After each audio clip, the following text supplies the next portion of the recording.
Hey, everybody. GameHounds podcast. It's me, 80 Sellers. It's Nick. No, Hey, Nick. yes. Hi. And we are getting ready for Can the I show. can I tell you how much the quarry is on Okay, sale no, you have for? to set it up because we have to wait for people to show up in the chat room. I know that you want to drop this bomb on me. Um, and I know it's probably going to make me upset. So we got to wait until other people are here. To be This fair, is our like it's a horror game. You play horror games on Halloween. This is like how Halloween decorations always go on sale right after Halloween. You put horror games on sale right after Halloween when everyone's already bought them. Yeah, yeah, yeah. Well, we're just waiting for people to show up. I'm really surprised we haven't seen AC Wraith yet. We haven't seen anybody. Guys and gals, where are you? We are on, right? Come on, people.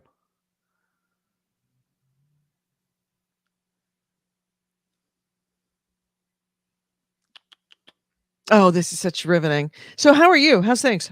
Other than what you're about to tell me. Other than that, things are good.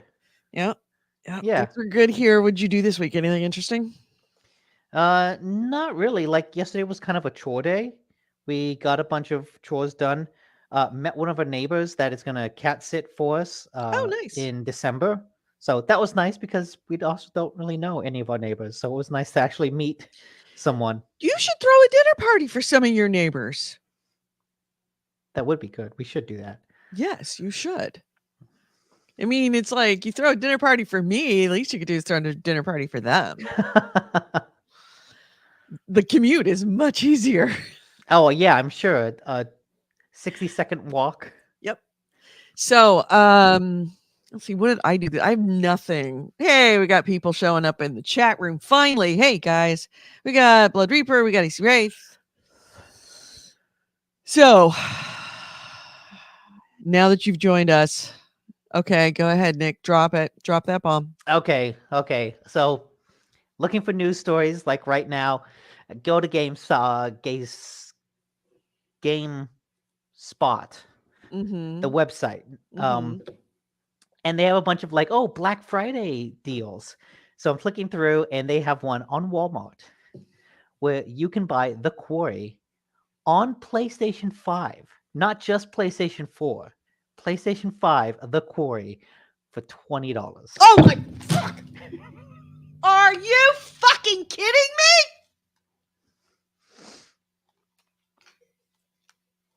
Hope I didn't.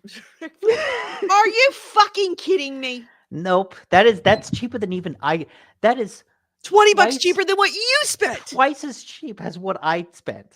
And I already got it on a deep sale. I just thought That you would hurts. I mean, I I was expecting maybe 30, but 20 right? for the record, it's a good game for 20 bucks. It's a really good game for 20 bucks. For the record, this pisses me off to no end. Oh, okay. Well, now that I'm here clicking on it, uh, it looks like the PlayStation 5 version is actually not on sale. Only the PlayStation 4 version. You're such an asshole. You just wanted to just upset me like this. No, it's See, because now you got me all in a froth no, here. for nothing. I will show you how misleading this web page is. Look at this. You see this? PlayStation 4, 1998. PlayStation Mhm. 5, 1999. You see that price? Yeah. When you click on it, 47, What? That's really fucking deceptive. right? That's what's the Xbox One price?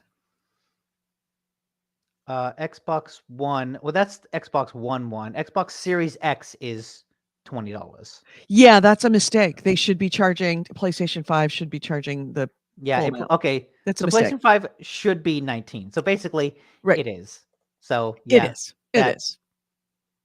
God. yeah, that's quite a bit. You know what? I'm gonna hang out on this Walmart website for a little bit and see what other. I was going to suggest next week since that is I believe that is the last week that we're going to be on before Thanksgiving, and I'm not around the week of Thanksgiving. Yeah.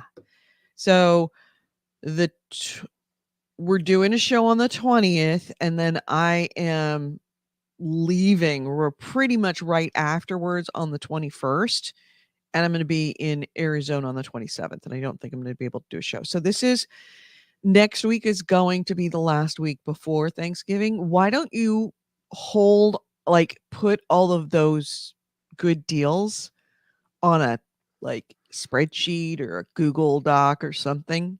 Mm, Why don't we do a honest to God Black Friday show next week of just let's let's put aside all the news. Let's put aside all the game reviews. Let's just talk deals on Black Friday.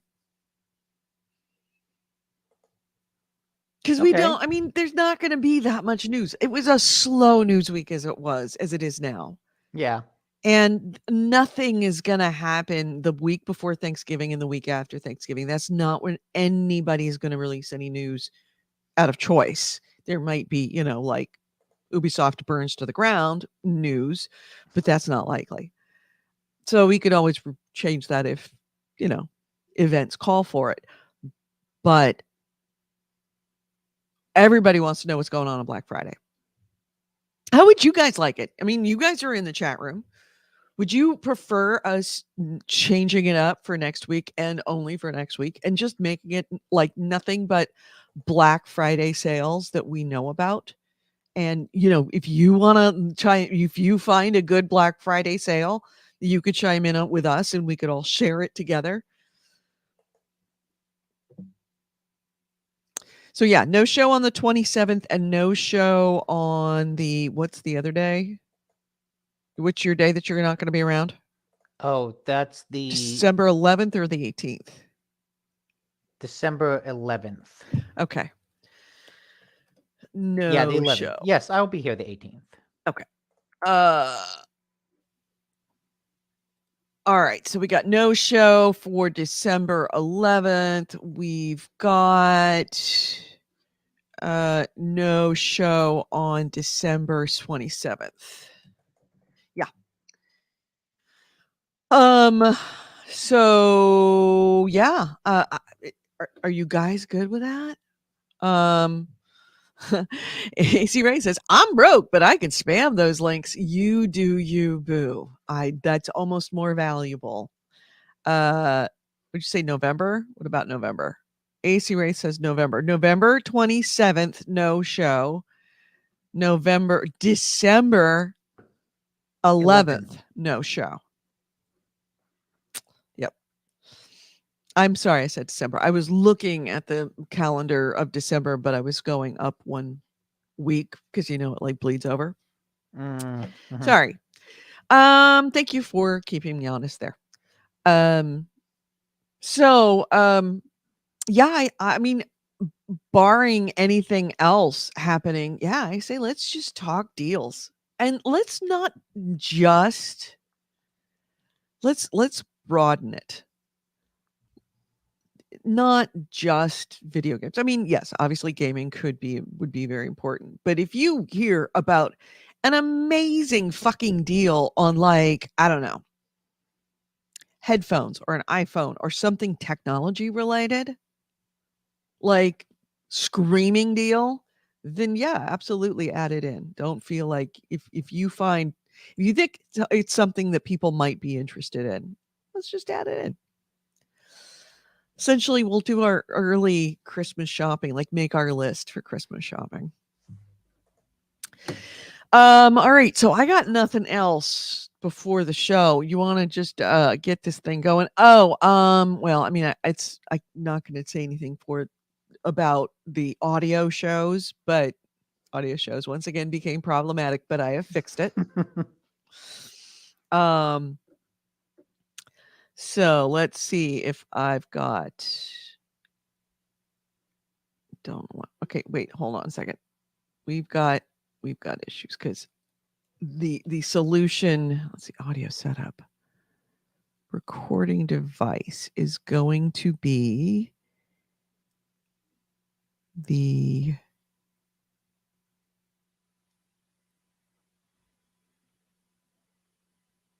Starting out no. I show you CK3 only, no mic. There we go. Loopback audio podcast. There we are.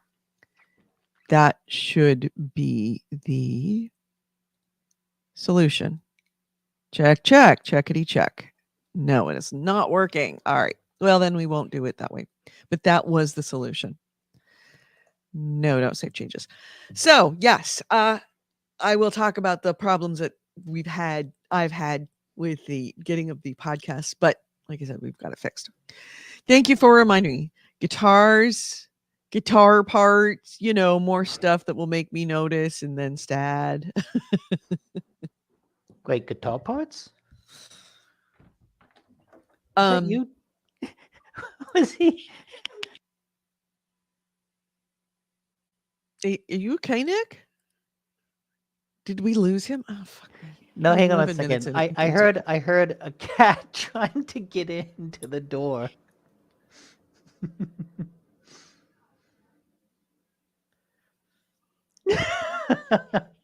See, that's his real superpower, is it's basically knocking. Oh, he's knocking. Is that him knocking on the door? I think I can hear it. Just let him in. Let's fire up the show, friend. Okay. Hey, Jupe. Hey, buddy. Come here. Come here. Mm-hmm. Mm. Thank you for the cat butt, Jupiter, Mm-hmm. weirdo. All right, so let's start this. You ready? Yeah. Okay, let's start it. This podcast discusses video games, modern culture, and technology, and these podcasters are big fat potty mouths. If you're younger than 18 or are easily offended, please stop this podcast now.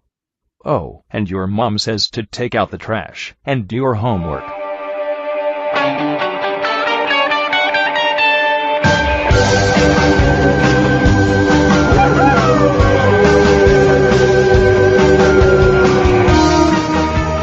Hello and welcome to GameHounds. GameHounds episode 660. We're recording this on Sunday, November 13th, 2022. I'm Edie Sellers. With me is Nick DiNicola. Hey, and Jupiter on screen. He's Hey. taking over the show. So we were just talking earlier, and I will share the news with you. Remember last week how it was last week we talked, or was it 2 weeks ago we talked about the quarry? 2 weeks ago? 2 weeks ago, and we had a very big disagreement about the quarry, and my upshot was that I think that Nick is being much more accepting of its shortcomings because he only paid $40 and I paid $70 for it. Nick had to make my day by telling me that the quarry is now on sale at Walmart for $20. You know, I just $20. I thought you would want to know that. No, I well, thought it I would do feel and I don't. good. Mm-hmm. No, you knew that it wasn't going to feel good, but I do want to know that because I'm just we trying were to spread the savings around, you know? yes, that there is that element that makes it better for me is that I can tell you that the quarry is absolutely a $20 game. It is worth $20. Like, go pick it up and get it for a friend of yours and give it for Christmas so that you can both play it together because it's a bucket of fun to play together. But it is not. That's a great $40 experience, not 170, 170, 70 and 70, $140 experience. So, so yeah. How are you? How's things? Things are really good. Good. Yeah, I want to apologize to the audio listeners. You will have noticed there was a very large gap. And yeah, it has been a thing. Part of it has been me just fucking forgetting. But um one of the other problems is that I've been having problems with Audacity, which is how I how I record shows for the podcast. Audacity when I went to go into Audacity to bring up all of those recordings that I've made for the last 6 weeks that I haven't uploaded, um, none of the data files saved. Remember them saying that it was hanging at the end? It was really weird. And that's what Mhm. it was doing. It was unable to write data files. It could write the template, but it couldn't write the data files. So I had to go into StreamYard and download all the audio recordings from StreamYard and edit those. Um, that being said, I came to the conclusion that the reason why it might have been, well, I think it got borked in the whole like computer moving stuff around and me breaking my computer and then fixing it, sort of. I think that Audacity file got borked and I went to re-download it and they've actually have an update and the update works much, much, much better. That being Hmm. said, I haven't set it up for recording, and I'm thinking now I might just download recordings off of, you know, off of StreamYard because it wasn't as hard. I figured it would take hours and hours. It doesn't take hours. It like takes minutes. It's pretty good about its audio. Problem is that it's going to be it's already going to have to some compression to it that I wouldn't get if I was doing Audacity, but you aren't going to hear the difference. It's not that big. So yeah, apologies, but that's going to now that we've got a better system and that I've fixed that application so it's no longer busted and it's updated properly. Yeah. Sorry. So, how's everybody in the chat room? We got AC Wraith, of course, our link bitch, who says, I almost panicked about the video today as well. The YouTube moved all the live shows to their own tab. Oh, really? YouTube going Interesting. off on its own. Why are we getting this? Connection is unstable for me. That is weird. That is not a good sign. Fucking, what is with my tech? Okay, it's back. It's fine. AC Wraith also says play together, but only one of you will save progress. Agreed with Corey. That's very much the thing. So Nick, what you been playing this week? As much as I really wanted to continue playing Pillars of Eternity 2 Deadfire, because I had spent the last several weeks in a city and I finally got back on my boat, ready to go do some pirating. And then God of War Ragnarok came out. Mm-hmm. So I decided, sorry, but I want to play Ragnarok. Wow, is this taking over all of the news streams about how it's a fucking masterpiece? Yeah. And it's interesting because I'm still pretty early on in it. And I think a lot of the reviews have talked about how it's kind of a slow start. And I will agree with that because at first, as I'm playing through it, I'm like, oh, is this as good as I remember? Like I really loved the last God of War game. And I thought I just wasn't having that like, oh, this is a fantastic game experience at the very beginning. And a lot of it just had to do with wrapping my head around what it wanted me to do. I've spent the last several months playing turn-based tactics games. And so to go from that to an action game and one that's very, very different from Elden Ring was like a bit of a shift in mental Mm-hmm. thinking of like, okay, I need to remind myself how to play this game. Like, okay, there are button combinations that you enter to do different actions during combat. And it's like I had to remember that's right. This is a good action to do here. I need to remember how to how to block and dodge. Uh, but just recently, when I was playing last night, I could feel it starting to click in my head. Where I fought a giant lizard and did pretty well. Like I was watching him, waiting for him to attack, blocking it, dodging it, getting in good hits, using my companion, and it's like okay, that actually felt really good. I'm Mm-hmm. starting to get into this again. And what also got me into it again is the way God of War is structured. It's a pretty linear game, but you will periodically enter into these open areas. And so you're on a boat and you're going along a very linear path until it opens up into a big area. And you're like, oh, this is neat. And then you can kind of go around and explore, find a place to park your boat that is part of a side quest, another place to park your boat that's just, hey, here's a little combat challenge, or here's a little puzzle you can solve to open a chest. And just exploring that area, finding the puzzles, solving the puzzles, reminded me like, oh, the way the game is designed, it's so smartly designed. It feels like every little aspect of it, every second of gameplay has been thought out in a way that makes it compelling. Because it feels like there's always kind of something new to push towards. Of I've got a thing on my map, and a side quest over there. I want to go do that side quest. Then I'm gonna finish that. Oh, I see a chest down there. I'm gonna go do that. Okay, I've completed this area. I'm gonna go continue on the main quest. But unlike a genuine open world game, like some of the recent Assassin's Creeds, by not being super open and by not letting me just go anywhere from the beginning, Mhm. it cuts down on that sense of overwhelming bloat. Right. When you start up Assassin's Creed and you look at it and go, oh, this map is just littered with side things and chests and collectibles, it gets that sense of like, oh, geez, there's a lot.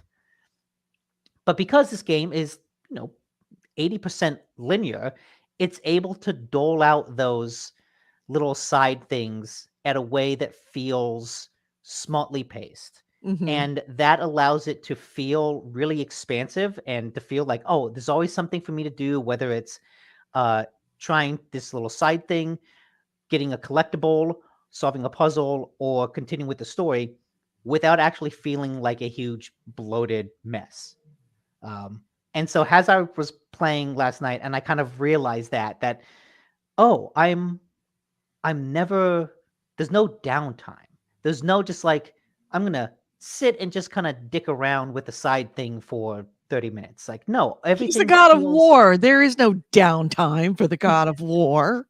but like even when you're just walking from place to place, the game is able to fill that with a interesting art that you want to explore, interesting conversations. These characters like always talk. These characters never shut up, but Mhm. they always have something interesting to say because the locations that you go to, there's always something interesting about them that the characters are talking about. Either they're talking about the history of the location, their relationship with the location, their relationship with other characters, the central conflict, how this location relates to the overall story. So everywhere you go, there's something to discuss, and the characters discuss it, and that makes even the side content feel meaningful in a way that a lot of side content in other games does not. Mhm. Anyways, as for the actual story of this game, um, it kind of picks up relatively close to where the last God of War left off. In the last game, you killed a certain god, and that has brought about Fimbulwinter, which is a precursor to Ragnarok. And Kratos and his son has learned like a big revelation about himself in the last game, and he wants to, understandably for a kid, know more about that. Hey, I just realized I am like a god that is foretold to do many things. I kind of want to know more about this prophecy about me. Like, where do I fit into the pantheon? So he wants to go explore and learn this truth about himself. Kratos is like, no, please don't, because if you do, you'll just piss off Odin. And I don't want to start a war. But Fimbulwinter is here. Ragnarok is prophesied to be on its way. A lot of characters are like, no, war is coming. It's going to happen. It's going to happen. Deal with it. And Kratos, which is interesting, Kratos, for the most part, is reluctant to do things. Like, he doesn't want this war. He doesn't want all the violence. And he kind of gets dragged into it because his son wants to know more about his past. And all the other characters are like, no, this stuff is going to happen anyways. You just have to find a way to deal with it. So it creates an interesting conflict where the titular god of war is less invested in the war than a lot of side characters. That the god of war finds himself being dragged into war by other characters. Yeah. So, are you ready to call it the masterpiece that everybody else is calling it? No. I think it's a very, very good game. Mm-hmm. But I'll have to wait and see where it goes. Like How many hours you have into it yet? Oh God, I played it for like 3 nights, maybe 3 hours each. Okay, so like, you're So like 9 or 10 hours in. yeah, let's say 7 to 10. So, which from what I've heard, that this is a long ass game. Mm-hmm. I am in the intro. I Right. have barely started it. From what Have I you had the understand. title screen? I don't. I have not seen a title come up that says God of War Ragnarok. But I don't Okay, know. all right. You're still in the title screen because that is But does this kind of a game? new thing But now, does is this to see game how have it? late you can make that title screen. But does this Ookie game have a Bookie title card? Spelookie, our title screen is going to be after you complete the game.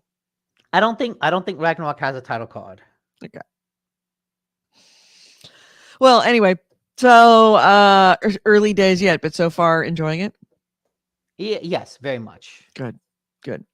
So I am, and Blood Reaper says, which god of war are you talking about, Greek or Viking? It's Viking. It's Ragnarok. It's a Viking. It's Well, Viking apocalypse. So what's interesting is the journey that I am on so far in the beginning, the thing that kind of starts the characters on their quest, and I assume that this kind of changes as the game goes along because like I said, it's supposed to be a long game. Me and my son are looking for Tyr, Tyr, who is the Norse god of war, specifically because Tyr was supposedly killed by Odin some time ago, which is why Kratos kind of became this de facto god of war in the Nordic group. But now we had rumors that he might be alive.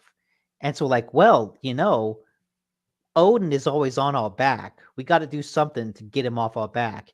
If we can find this, like, imprisoned Tyr, the Norse god of war, maybe he'll help us out. And so that is what we are doing at the moment. But the way the story is structured, I feel like we're going to find him or not him at the location we're at, and that's going to launch us off in a different direction. Mm-hmm. Yeah. Even more practice for Think of the Children, he says. You got to do that. See, I don't know. God of War is not good practice for that because my son in God of War, super capable. Not Like, fucking up anything, huh? No, like I'm out here fighting monsters and he's just off fighting his own dudes. Okay. Like I aim and I tell him shoot a bow at that guy and he shoots and he stuns them and then I go in. It is, I will say, the combat is nice to kind of have it with this companion character who you don't have to babysit. Right. Like I think the way it works, Atreus will never really die or get hurt in the combat. He's mainly there as like an accessory to you, where hey, he will go off and kind of distract, aggro other enemies while you focus on this guy over here. But then at any moment, if you swing the camera around to a guy and hit the square button, Atreus will shoot an arrow that will help stun him. And so if you hit a guy a couple times and Atreus is next to you, he'll get in on that combo to kind of extend your combo. If he's close to a guy, he'll jump on him, and then you can go and attack the guy that he is holding for extra damage. Mm-hmm. But like that's it. You just have this assistant character around you to kind of give you a little boost throughout the fight. But you never have to worry about him getting killed or him getting injured, or like you don't have to worry about the AI fucking anything up, which is nice. That it's like, hey, it's just me. I only got to focus on me. Yeah. So my game this week is also a departure, sort of a departure for me. Hmm. It's still a grand strategy game, but it's a kind of a different strategy game. I have finally cracked open Mountain Blade Bannerlord. Of course, I played more Vicky 3. So It's I still as dense and complicated and requiring a lot of studying to figure out, but you're I'm enjoying still it. you're still learning tax codes and Yes. implementing them in in Victoria. Yes, exactly. You You've pretty got much have to have an MBA to play that game. did you go out and buy like a econ tax 101 textbook and you're like, okay, let's see, how can I improve my Victoria 3 game? Pretty much. But I decided to take a little time off of it and booted up Mountain Blade Bannerlord and quickly realized that again I was out of my depth in yet another game.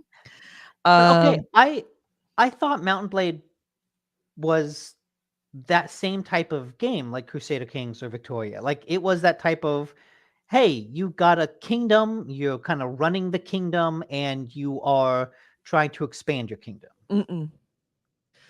No, not at all. I mean, it is in eventually we'll get to that, but in Mountain Blade Bannerlord,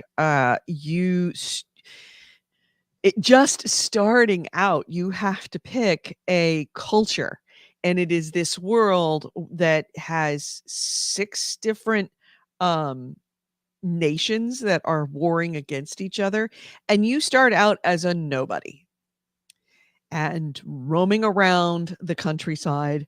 I'm just playing the campaign right now, but you start out roaming around the countryside, trying to save your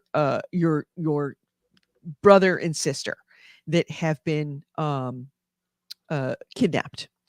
And each of these 6 different nations give you different perks, and then you have to create a backstory. You have to create your character, and then you have to go through a backstory on your character.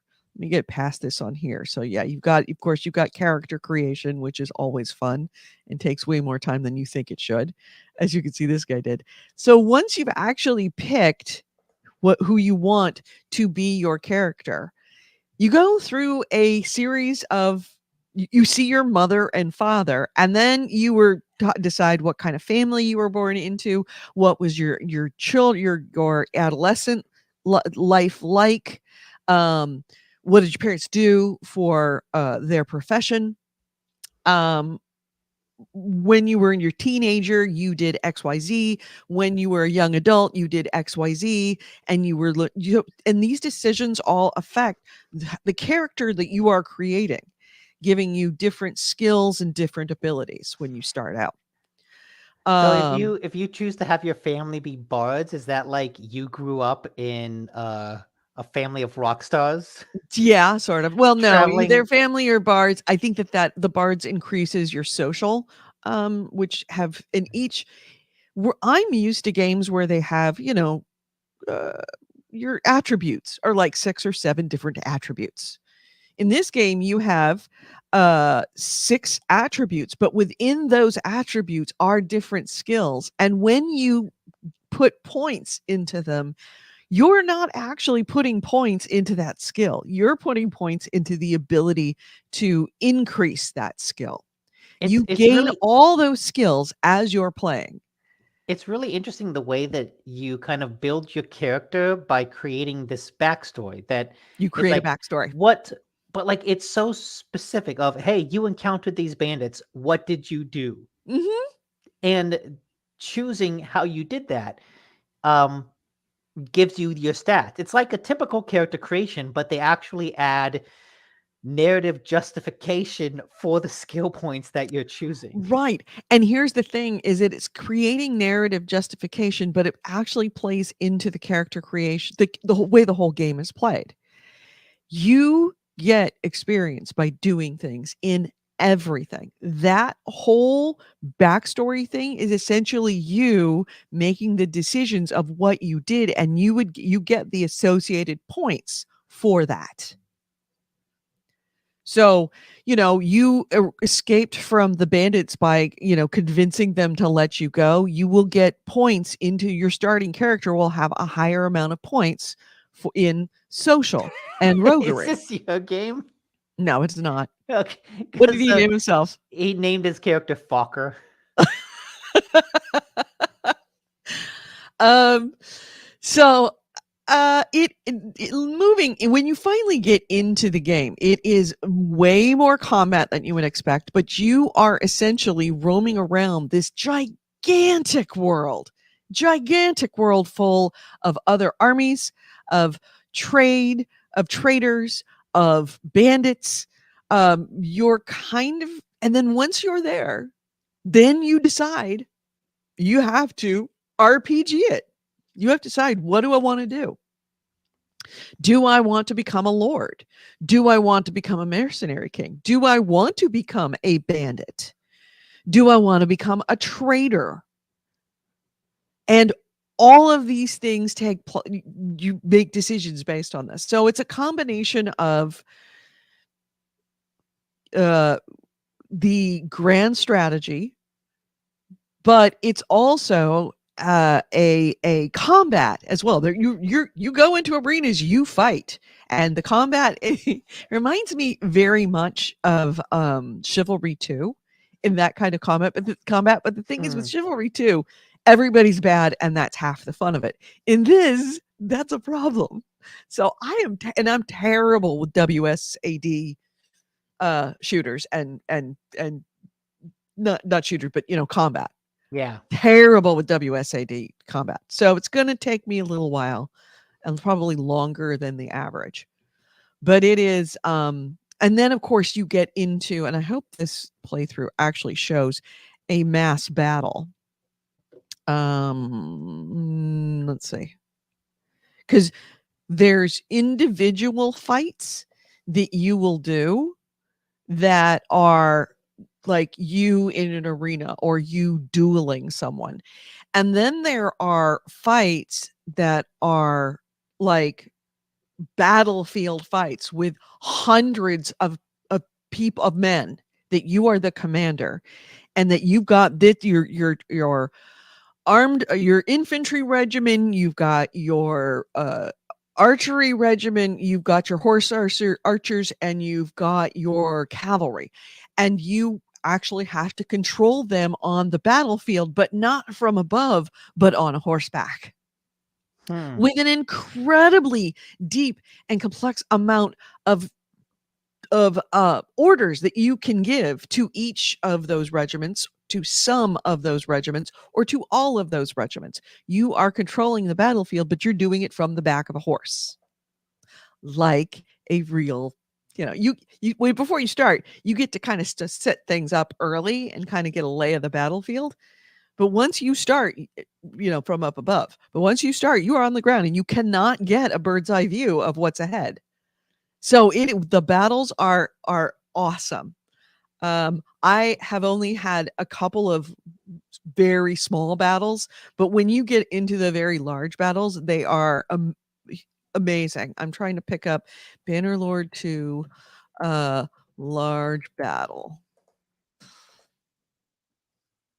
There we go. 2,000 men open field.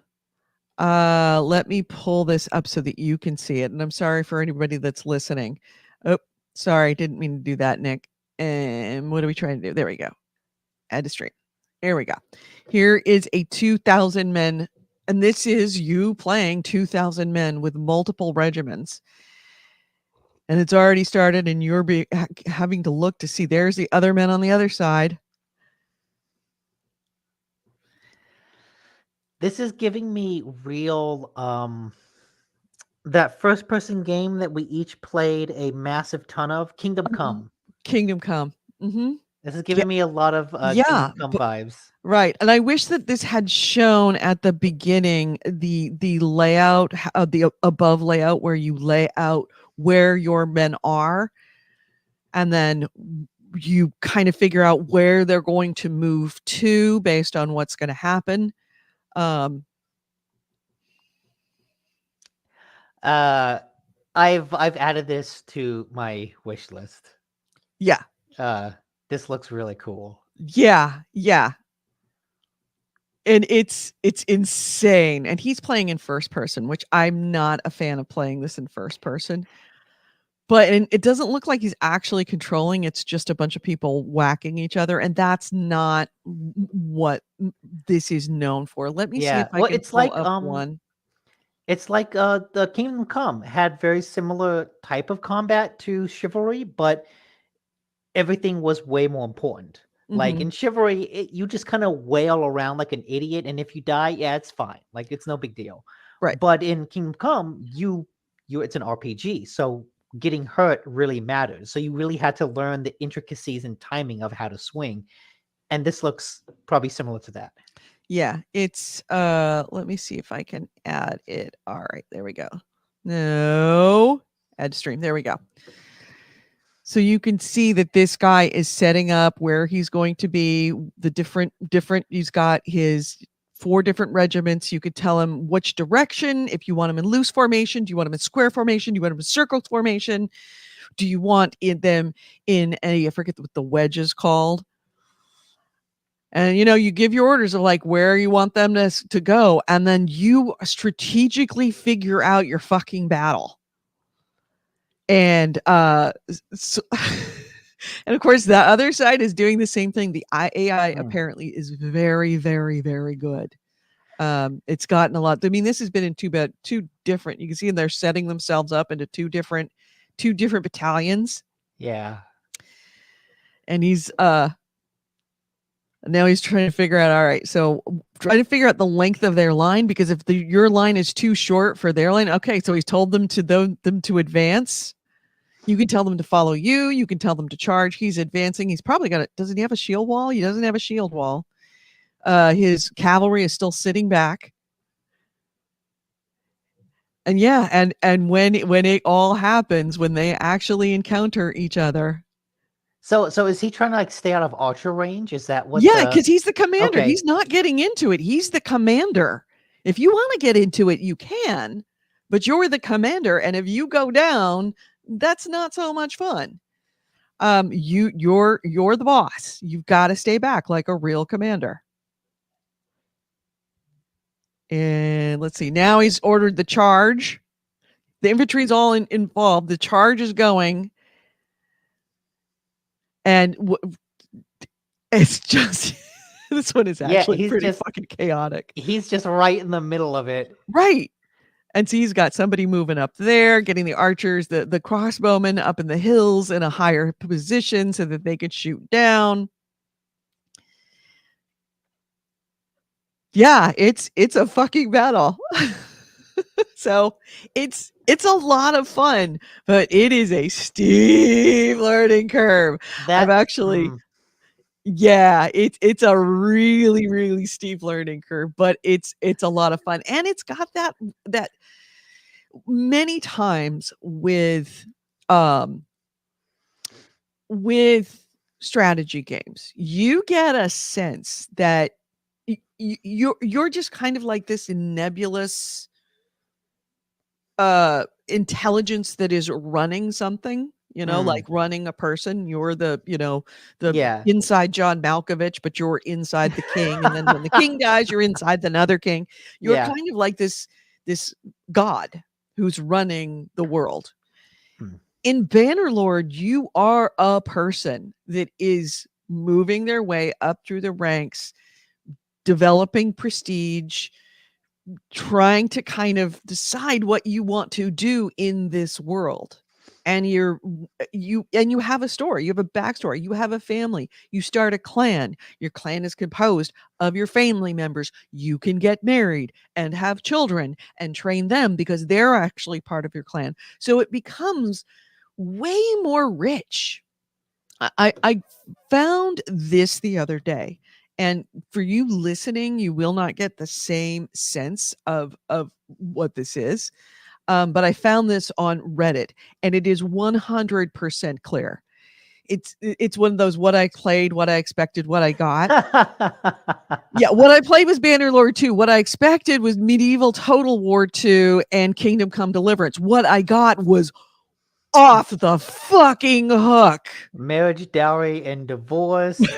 A whole bunch of memes. Medieval trade and finance. People should know when they are conquered. Would you, Quintus? Would I?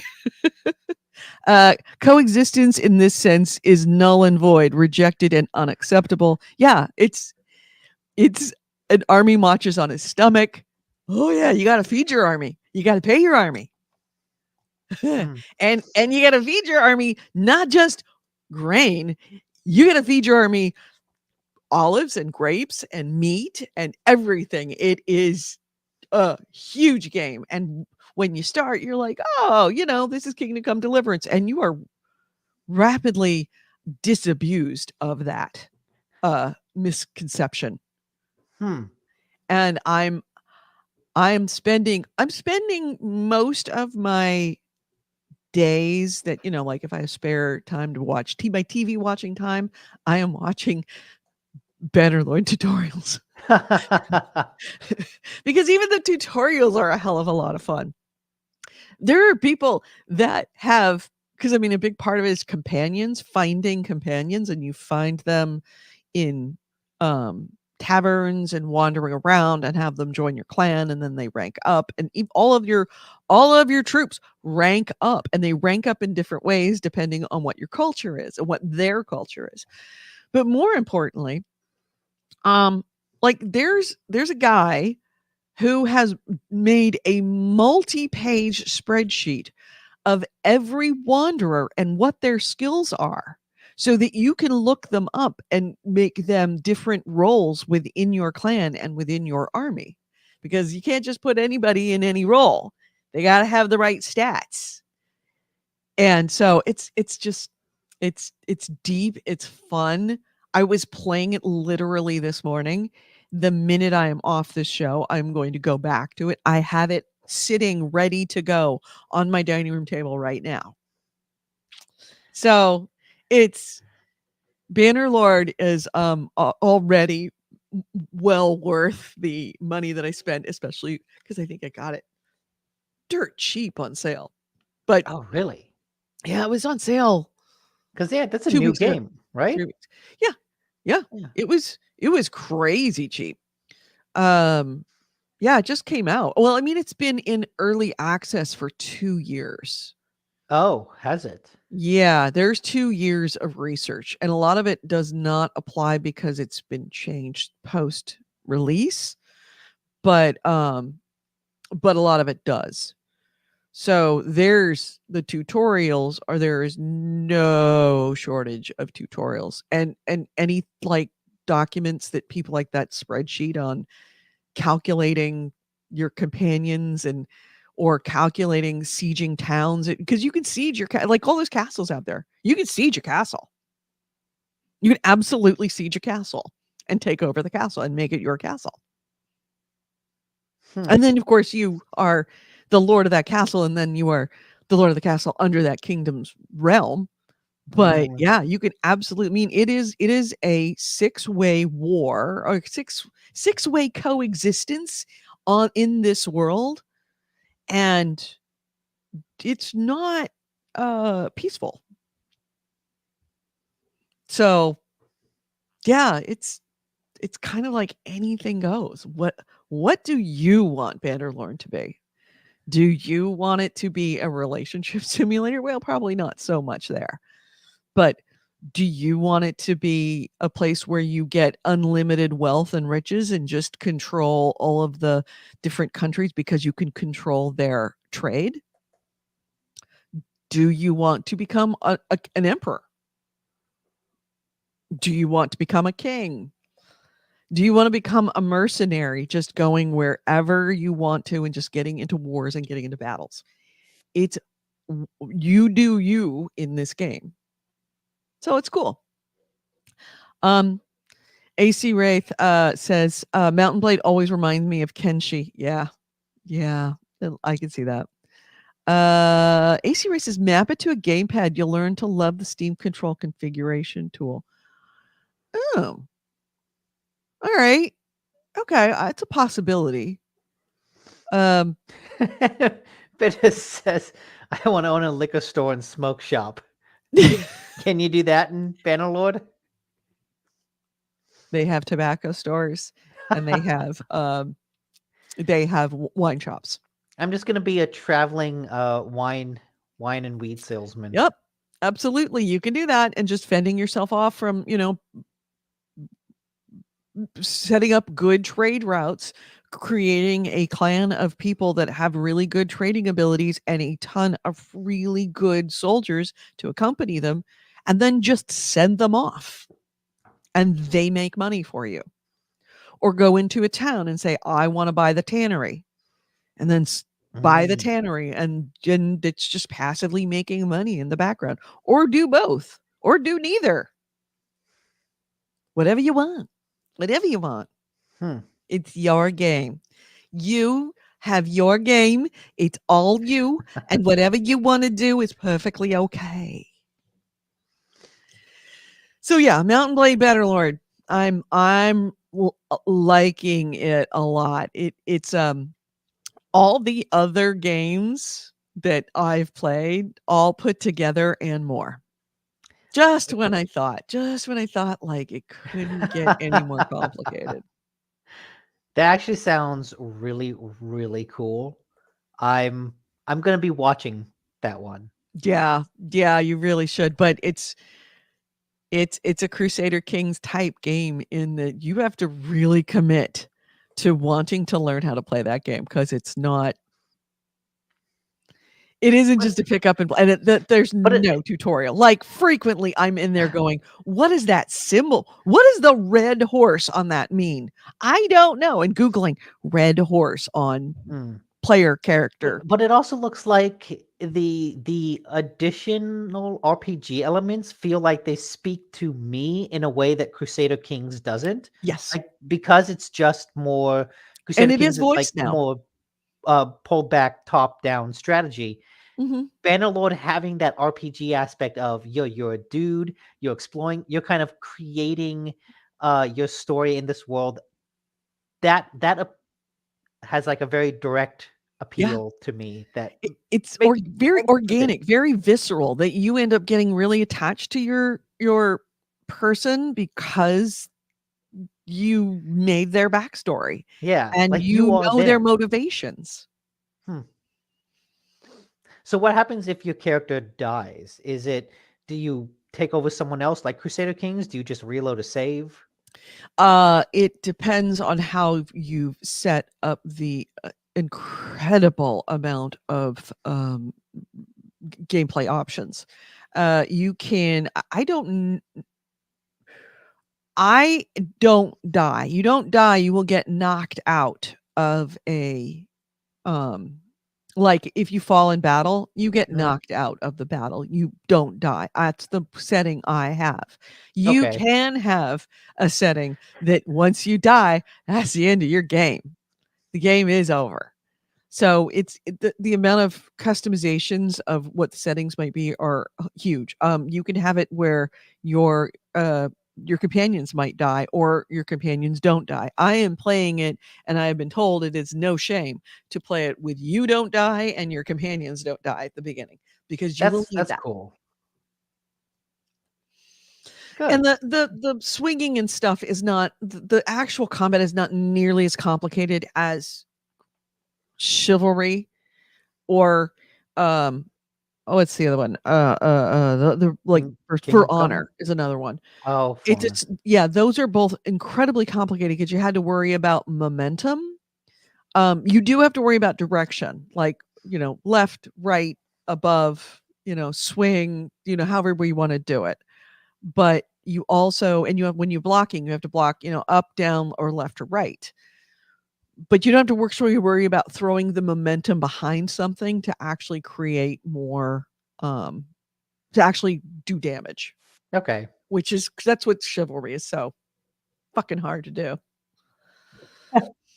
AC Ray says Mountain Blade 2, the fourth game in the series, not counting DLC and a prequel. Yeah. I mean, Yeah. That's like Resident Evil 4 actually being the sixth game, or Mhm. Battlefield 1 being what, the seventh or eighth game in that series. Modern Warfare 2. Oh yeah, the second Modern Warfare 2. Yeah. Oh, video game developers just don't know how to count. Yeah. Do they have bordellos? I have not come across them. Oh yeah, I would not put it past them. can I become a pimp and just run a red light district? I don't think so. I don't think that's in there. Ah, Maybe lame. maybe they'll add it in a DLC. Because remember, this is just started. This just quote unquote released. They have DLC happening. There's no doubt they're gonna have a ton of DLC for this. Speaking of DLC, um, somebody is working on a Crusader Kings mod that is Game of Thrones. Okay. The reason I bought Crusader Kings 2 is because I had heard that someone had made a Game of Thrones mod for it. Mhm. And so I bought Crusader Kings 2. This is years ago on a Steam sale, and I got it for like $5. Um, and that's when I first started Crusader Kings 2, played it for 2 hours, realized I don't know the first thing that I'm doing. I never want to play this game again. Crusader Kings 3 with you like has the instructor. I honestly I got way more out of it. Like playing that with you, I could see, oh, this is an enjoyable game. I Yeah. get how to play it. Even if I don't know what the menu options are, I get the concept of it. Um, so I could actually enjoy this new Game of Thrones mod. I'm actually in a position to know what I'm doing. Yeah, yeah, and I think you would because also it's like all the characters. I mean, whoever that was working on it, they're finding not just the main protagonist that we know from a Game of Thrones on the television show, but all of the other characters that are in the books, like the minor ones who just get mentioned in one line. Huh. Um, Cool. let me see if I can find. I'm pulling up these are this is the teaser for a Game of Thrones. They're actually naming it the right way, a Game of Thrones, which means it's based on the books, Mm. not the television show. But yeah, it's all of the and they've created a new map that looks like Westeros and all of the main characters of the different nations of Westeros. And yeah, Like it's honestly, how Paradox has not already gotten like a license to do a Game of Thrones game, I don't understand. yeah, I don't either. I don't either. There's I Lord there's Aerys Targaryen, the Lord of the Red Keep, Lord of the Iron Throne. And of course that's he's got they're going back. yeah, they're going to a Game of Thrones. Book 1. Book 1. Oh, this is the Mad King. This is the king that burns shit. Yes. Yes. Oh. This is pre book start. Yes, this is the books. Like Hmm. the books, the books, the history in the books that are written in the books. Now you don't actually go through that history in the books, but you hear the story from in the books. So they've created and of course there's probably different times. I mean, they're in the year 283. You probably can go ahead 700 or 1,000 years. This is an insane amount of detail. Yeah. Paradox needs to like give this guy a paycheck. They need to Yeah, hire yeah, I him. think it's a bunch of people that are working on it. Uh, That's impressive. yeah, so I'm all for this when it comes out. I think it's out yet, but when it is, I am all freaking for it. Hmm. So yeah, you can find that on YouTube. All you have to look up is CK3 AGOT, standing for A Game of Thrones. So I will say briefly, have you seen the new Game of Thrones show, The House of Dragons? No, I haven't. So I will say it's very good. Yeah. It gets better as it goes along, but it ends on a cliffhanger that's like, oh, you fuckers. And there won't be a second season for about 2 years. Of course. So take your time in getting to the show. There's no rush, but just know it's actually pretty good. Yeah, they're trying to do another Game of Thrones is what they're trying to do. They're not going to get it. I mean, they might. Like it feels like that first season of Game of Thrones did. And like it really does recapture that magic. But like I said, it ends on a beheading of Ned Stark moment. That's like, oh, season 2 is gonna be shit. Like the shit just hit the fan. Everything is going to be Did they end on chaotic. Ned Stark dying in the first season? That was the 9th episode, I think. Okay, so it was mid-season. That wasn't mid-season. It was like, And but wasn't the last show of but the like season and wasn't the cliffhanger. no, but it was the climax of that season, right? Right. Was the red wedding? I think that was episode. I remember Game of Thrones was infamous for always having its big shocking moments in the second to last episode. Yeah, so I actually respected them for that. Yeah. So yeah, House of Dragon ends on a like, oh, things are gonna go so bad now. I want to see what happens. Oh, I'm not gonna get it for 2 years. Yeah. So Sorry. But no, very, very good show. Okay. Oh, So yeah, that's what I've been doing. AC I Ray wonder says how- I watched House of Dragon and Rings of Power at the same time. They were both okay. I have not seen Rings of Power. I keep wanting to, but I keep hearing that it's kind of slow and God of War is just kind of more interesting. Yeah, I can see that. And it's you want if you love it's wonderful to play the hot game that everybody is playing at that time. There is something very zeitgeist about it. You feel like one of the people. Yeah. Because it's like when we were all reading Game of Thrones together at the same time, or when we were all watching when we were all doing The Sopranos. It was like that cultural thing. So it is Ragnarok is very much a cultural thing that is going to be remembered for a very long time. The same way that Metal Gear Solid 5 was last one? 5. Metal Gear Solid 5 was just like World of Warcraft when that came out. Just like there's this like thing that's happening that everybody's talking about. Yeah. Skyrim. I remember when Skyrim first came out, the fun of encountering a troll for the first time. Yep. And knowing that everybody else is encountering trolls, either has or will encounter a troll. Vice says, I watched Ring of Power and hate it with a passion, but I'm really into Lord of the Rings. Buddies that don't know much about the lore are although it is decent. Oh, but buddies that don't know much about the lore thought it was the lore decent. at all thought it's decent. That bodes well for me because I don't know much about Lord of the Rings beyond the movies.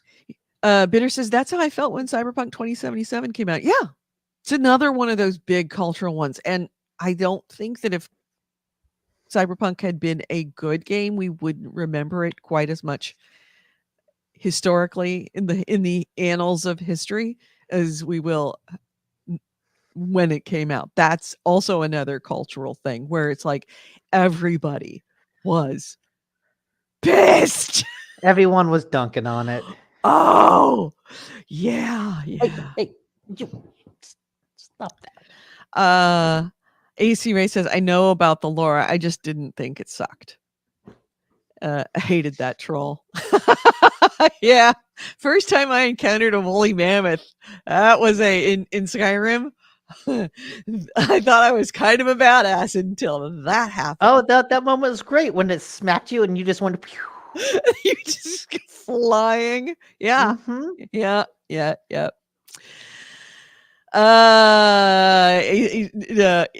Bloody Reaper says, I hated that first snow troll. Yeah, the snow troll was another one that made you feel your vulnerability, that put you in your place. And we all remember that moment. So yeah. Anyway, shall we move on to the news, sir? Because you're eating up very good Bannerlord hours here.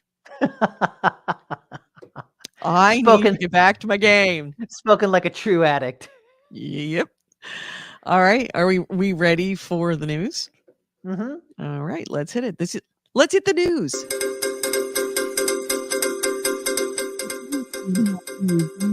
News and commentary of the week in gaming with Gamer Edie and Nick Nicola. And our first item is You go first. I have a cat using my skin as a scratching post. yeah. He's scenting Nick, as they would say. All right, so It's not scratching post. I'll go first. All right, so the big news that Nick doesn't know about and didn't know about until he read my banner, which is kind of cool. I figured he would be all over this. Let me find it. Remedy revealed in a blog post this week. Remedy and 505 Games are co-developing and co-publishing. We knew that they were working on something for control related. Yeah, we were led to believe it was a spin-off. Yeah, there were a couple control games rumored to be in development. I think one was a spin-off. There was a multiplayer game. Well, the spin-off is not a spin-off. The spin-off is Control 2. They are working on it in development for PlayStation 5, Xbox Series X and S, and PC. Now, this was a one that was codenamed Heron. And it was, like I said, thought to be a spin-off, but it's actually a sequel to the main game. So Remedy had confirmed earlier in November that Control 2 was in a concept stage, meaning that it hasn't entered into any active development yet. So we're talking about it's years away. Oh yeah. But we do know this: they're committing to this title in a very big way. 50 million euros, about $52 million budget for this game. And that is significantly more than the budget for the original Control, which was 30 million. And if we put this into context, Witcher 3 cost 81 million. Red Dead Redemption cost between 80 and 100 million. So this is at 52 million. Now those are also, I think, not adjusting for inflation like numbers, modern times, and the original Red Dead was made on previous gen consoles. I'm sure Red Dead 2 probably costs considerably more than 80 million. But for a studio the size of Remedy, this is huge. Good. This is probably, I don't know if this is their biggest game, but it's got to be like right up there, because they are not, this isn't Rockstar. Which is really nice to hear, because Remedy has been one of those studios that's like been making a whole bunch of games that are interesting and cool, but haven't really done super well. At least recently, I feel like they had a lot of, before Control, they had a lot of misses. Even if they did well, it's like, oh, it kind of did well, but Control seems to have like turned a lot of things around for them in a way that feels like, yes, this little guy who's been doing good finally gets the big break they deserve. Yep. And they're leaning in. And this is not just them. They are actually co-developing and co-publishing with 505 Games. So it's two pretty good publisher developers that are working together, like combining into Wonder Twin Powers Activate, hopefully, and making a really good Control 2. So yeah, and I think 505 published the first game too. So I guess they liked that relationship enough. So that's good to hear. Yep. So yeah, that was my first item. Cool. Your first item?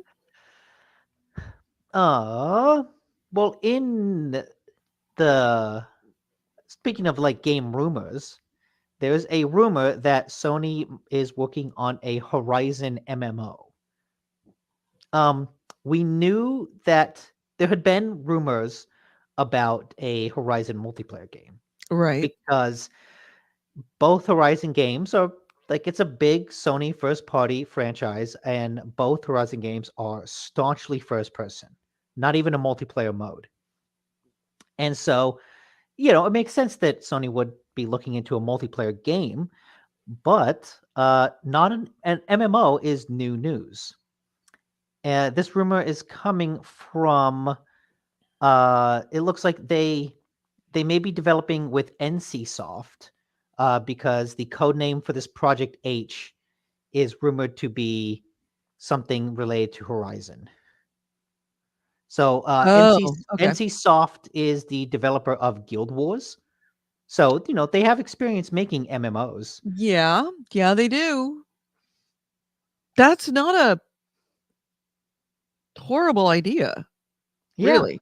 Like the Horizon world is really, really interesting. And there's enough, it's in depth enough and detailed enough and big enough that an MMO feels like it could, the world feels like it could sustain an MMO. A lot of, In the same way that Elder Scrolls could sustain an MMO. yeah. Yeah, Some I see it. worlds feel like, well, you can't really support an MMO, but Horizon, I'm interested in. Yeah, I could see it. Absolutely. I might even be interested. Well, I don't know why I walked away from the first Horizon. It just didn't spark with me, and I really should go back to it and Horizon 2 because I know they're both such good games. I would say probably start with the first one because I've heard a lot of people complain about the second that unlike a lot of games where all your skills and equipment get taken away, Horizon 2 lets you keep all the skills and equipment that you end the first game with. Mean. So, Oh my god, how to make people who haven't played the first game go back and buy the first game? well, it's also a lot of people playing Horizon 2 and just being like, what is this gun? How do I use it? What is the point of this gun? Yeah. Like, I have 7 guns out of the gate, and I don't quite know what the difference is between them. Got it. So, my next item is, let's see, yours about Sony working on an MMO. What's my next one gonna be then? Okay. Speaking of Rockstar, so Elon Musk decides to sell the blue verified check marks, and it predictably went exactly how bad we knew it was going to. Because, well, the idea, you can't take a verified mark, offer it up for sale, and have it still mean verified because it no longer means verified. Right. And immediately, instantly, Twitter users started to impersonate real companies, and the accounts are being verified thanks to that $8.99 deposit with Twitch or with Twitter with Elon Musk. Most notably, I think it was Eli Lilly. Somebody tweeted from a air quote verified account that they were going to start giving away their insulin for free, and Oh, they yeah, I lost saw something that. like $2 billion in value from the stock exchange. But which is hilarious. it is, but it's also not. That's kind of fucked up because that's fucking with people's money. It's one thing, like almost instantly, somebody created a verified account for Jesus Christ who tweeted out TGIF, which I just, now that's funny. That's good. Losing a company $2 billion in a matter of a couple of hours, that's not so funny. I'm sure they They recovered. Yeah, they're covered. Well, no, not covered, but they recovered. But still, people were selling their money, the reason why their value went down is that people were selling stocks and people lost money. Anyway, so Nintendo, Rockstar Games, Twitch, and Valve all were just a few of the companies that also got caught up in this big fuck storm. So before the policy went into effect, as you know, the only way to get a verified check mark was you kind of had to be a really big thing, and then you had to get officially verified, so people knew what a real account was. A new Nintendo of America account with a blue tick this week popped up on on Twitter, and one of its tweets featured Mario giving folks the finger. A fake Valve account also was created and had people thinking the company's next competitive platform was a project called Ricochet Neon Prime. Rockstar and Twitch had their fake accounts also made in their name. The Twitch account still exists because it has labeled itself parody, which fun fact, by law, or at least according to the Supreme Court, many times in the last 100 years, you cannot ask someone who is parodying something or require them to put parody on it. That's really? literally specifically. There are the Supreme Court decisions on that. If you go read the Onion's amicus brief to the Supreme Court that they filed 2 months ago, 3 months ago. Not even that, maybe a month and a half ago. Fucking hilarious read. And yes, they filed it. And yes, they cited actual law. And yes, I am a wonk. And I actually looked up all of the citing of the cases and found out and like read Two Live Crew is quoted. I mean, not themselves, but the lawsuit over Pretty Woman, Two Live Crew song.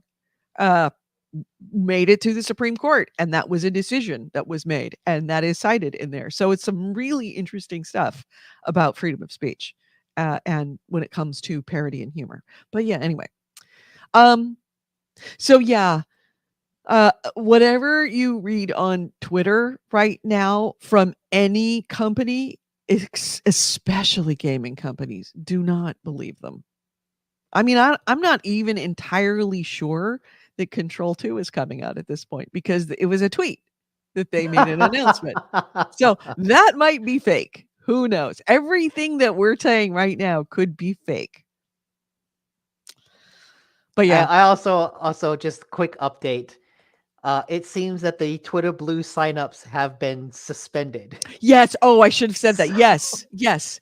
Instantly. So when people started to create verified accounts of Elon Musk himself, he then realized maybe this is a bad idea, and then said, okay, well, we're not going to have everybody can have the blue mark, but we're going to have a different mark for the real companies. And somebody's like, well, then what's the point of a blue mark, blue verified? They're not verified. It's like, what's the point? So then he was like, okay, and he abandoned the whole idea. So you cannot buy your blue marks anymore. I want to know if the ones that had the blue marks got them removed. Like, is Jesus Christ still verified on Twitter? Yeah. Just in time for Christmas.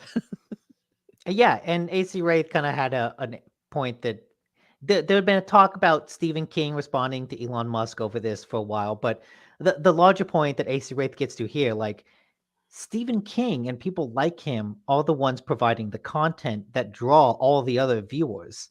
So if anyone's going to get paid, he should be one of the people doing it, like that type of content provider. Right. And the first thing that I thought, because that was if you heard the way that Elon Musk described more than just, oh, you just pay $8 a month, when you listen to actually what he said, is that he was going to change the algorithm so that people, that accounts, that tweets coming from a verified account would be pumped to other followers and other users on the top of everything. Yeah. So they would get preference for becoming viral, from being sent out in the algorithm, which means that it was suppressing the voices of people who did not have verified accounts. right? The whole point about Elon Musk is free speech. Can you really call speech free when you're charging $8.99 to be heard? It's not, it's literally not free. It's the opposite of free. It's $8.99 a month speech. Yes, that's because Elon Musk, whenever he talks about free speech, you just need to shut off your ears. When he talks about free speech, he's talking about his speech, Yeah. not anybody that else. He wants to be able to call people pedophiles, but he doesn't like it when people call him Call one. him a pedophile. Mm-hmm. Yeah. All right. Anyway, moving right along. The man who wrote the Onion Supreme Court brief takes parody very seriously. Yes, he does. That brief, by the way, is fan-freaking-tastic. Fucking hilarious. You got to read it. It is chef's kiss. Mwah! Pure genius writing. One of the probably will go down in history as one of the most cleverly written, like on the line of Jonathan Swift's historic work, A Modest Proposal, right up there. Yeah, I'm still with Stephen Kitts, what dude said. Elon is about spiritual freedom, but only his, or ones that he deems worthy. He doesn't believe in free speech. He believes in his speech and not having consequences. Exactly. Yeah. And I'm not going to say Elon Musk is evil. He's not. I mean, fuck. What he's doing for Ukraine is fucking awesome. And the fact that he actually went to the United States government and said, hey, all these other companies are getting paid for helping Ukraine. Can I'm giving the Ukraine internet. I'm arguably one of the biggest reasons why they haven't lost and why you're getting information and everybody's getting information. Could you shoot some money my way? Because I'm giving them Starlink for free. I've spent a lot of money, millions of dollars, giving them Starlink for free. Can you shoot some money my way? And the government was like, yeah. And he's like, you know what? Fuck it. I'm just going to keep giving it to him. Because there was that fear that he would pull his internet out of the Ukraine. And if that happened, Yeah. shit would go really bad there really, really fucking fast. I mean, the problem is, this may be slightly off topic.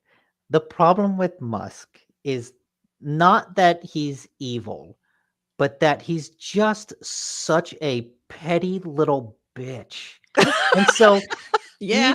even when he does something that's like, oh, this is a good idea, he just cannot help but find some way to sabotage it himself by just being himself. Mm-hmm. He's a billionaire, so it's like, okay, yes, your money could help someone, something, but like he's such a petty, narcissistic little shit that like no one wants him.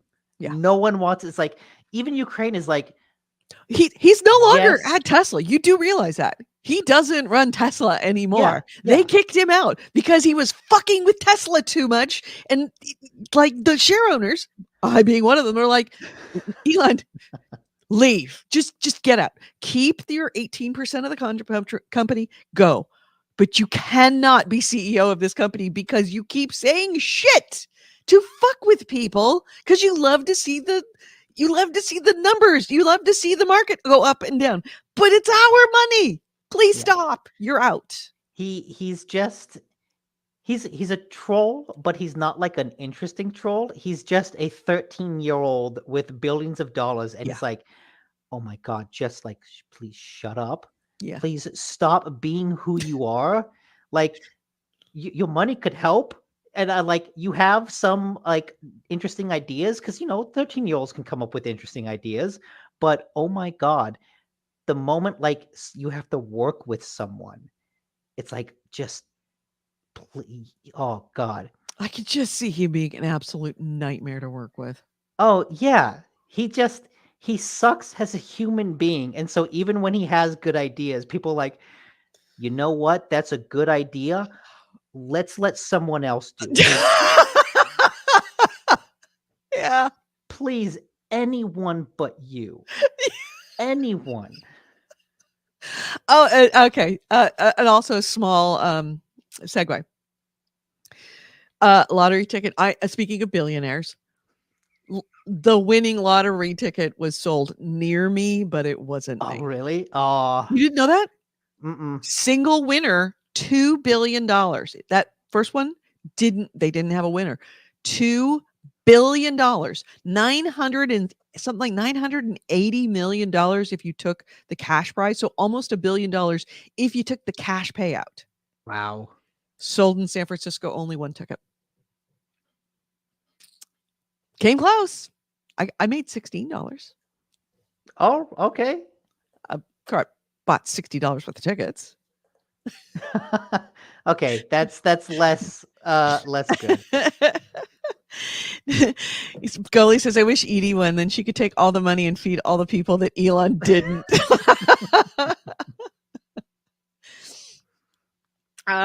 Yeah, I mean, I was saying it on the Twitch last week, is that if I'd had one, all you fuckers' lives would have changed. Because you're my family now. All your lives would have made a drastic change, including you, Gully, but maybe not as big a change. Slightly smaller change for you. You'll get like a weekly allowance of $15. And by change, I mean that I would have bought one house for all of you to live in. We could all be roommates. Which you have. I would give you all Would $1 it- million each, but you all had to be roommates with me and each other for 1 year. But I get the big bedroom.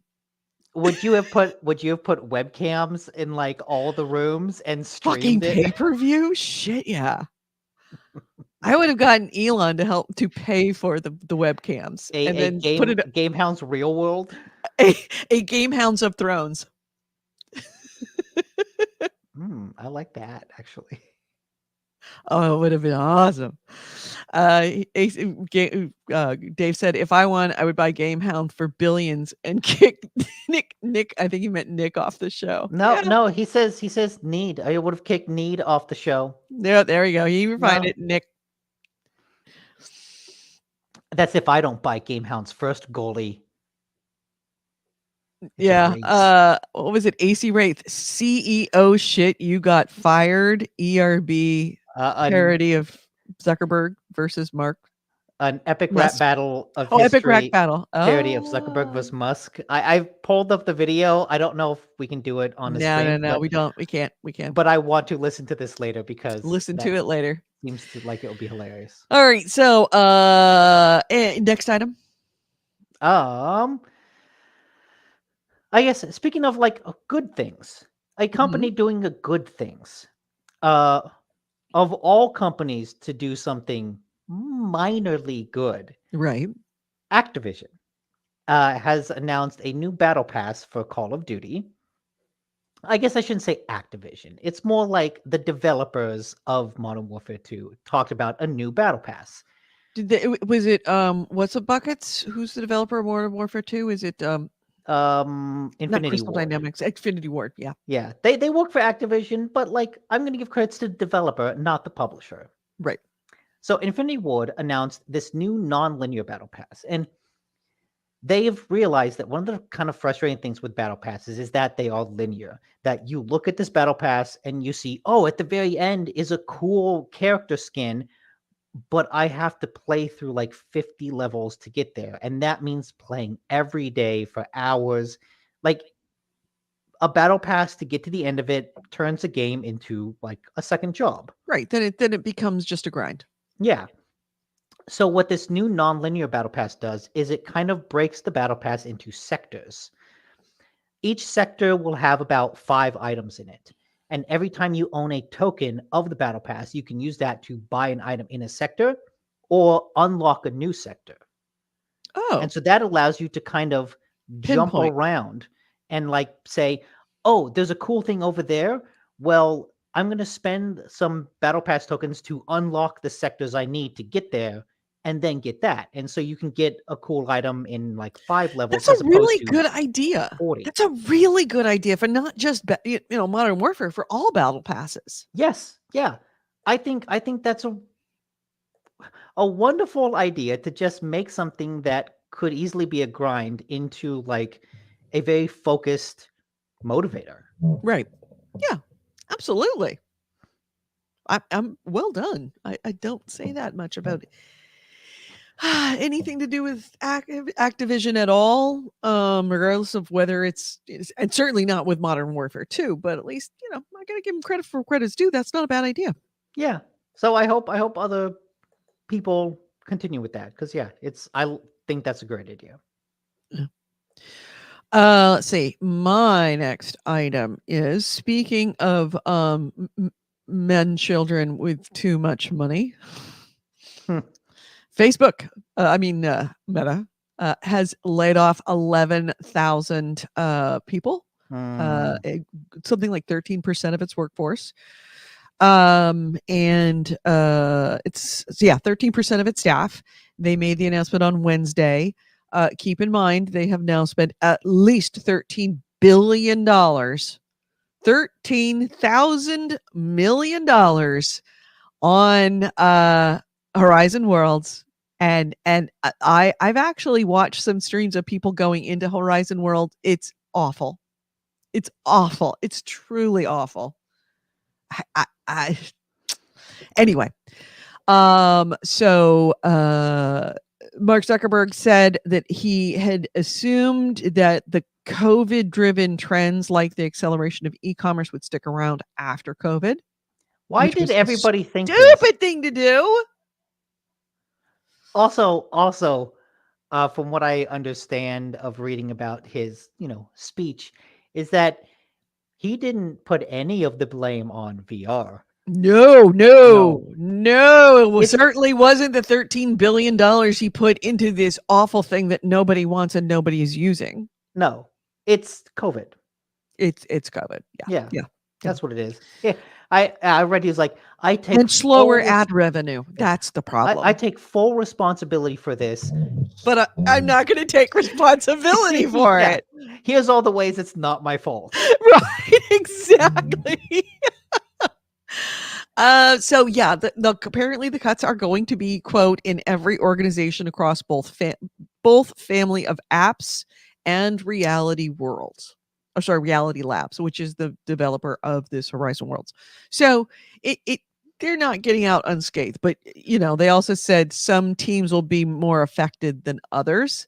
Mhm. You know that the ones that are not going to be affected, at least that's the subtext of what his announcement was, is not going to be Reality Labs. Though it should absolutely be Reality Labs. There is nothing that can be done with that turd to shine it up. And it's not a matter of just waiting for us to change our minds about it. It's like that boyfriend who was just a shitty boyfriend, and it's like you leave and he's like, "I'll be waiting right here when you change your mind." No, no, no. I'm really not going to change my mind. Yeah, I know you say that now, but you'll change your mind later. No, I'm not. I'm really not. So yeah, it sucks to be those people. Yeah. It sucks to be, lose your job, especially at this time of when everything is so expensive. But I also think that, I'm not calling it now, but it is I'm calling the first signs of the death of the tech boom where you just bought companies based on what you think they might be doing rather than Mm, what they're actually making. yeah. Especially tech companies driven by personality rather than by skill. I mean, Like I also the Elon Musk, Jack Dorsey, Mark Zuckerberg, like, oh, they made the Mhm. company, so they're gonna run the company. Like they were really good at the development of it, so clearly they should be the CEO. It's like, yeah, no, they're not good CEOs. Just because you come up with a really, really good idea and you're a great coder does not make you a great CEO. Bill Gates was a unique. He was exception. Steve Jobs was the exception, not the rule. Yeah. So Yeah, I think those days are now officially over. I think a lot of it also has to do with the web advertising being a bubble, that everyone kind of jumped into web advertising, but what they now seem to be realizing is that that advertising is not pulling in the money people expected, and so a lot of advertisers are like, this isn't quite worth it. Right. So we're going to not spend billions of dollars used on this web advertising. And a lot of the companies that have that as their backbone, like Facebook and even Google, are like experiencing some downturns. Yeah.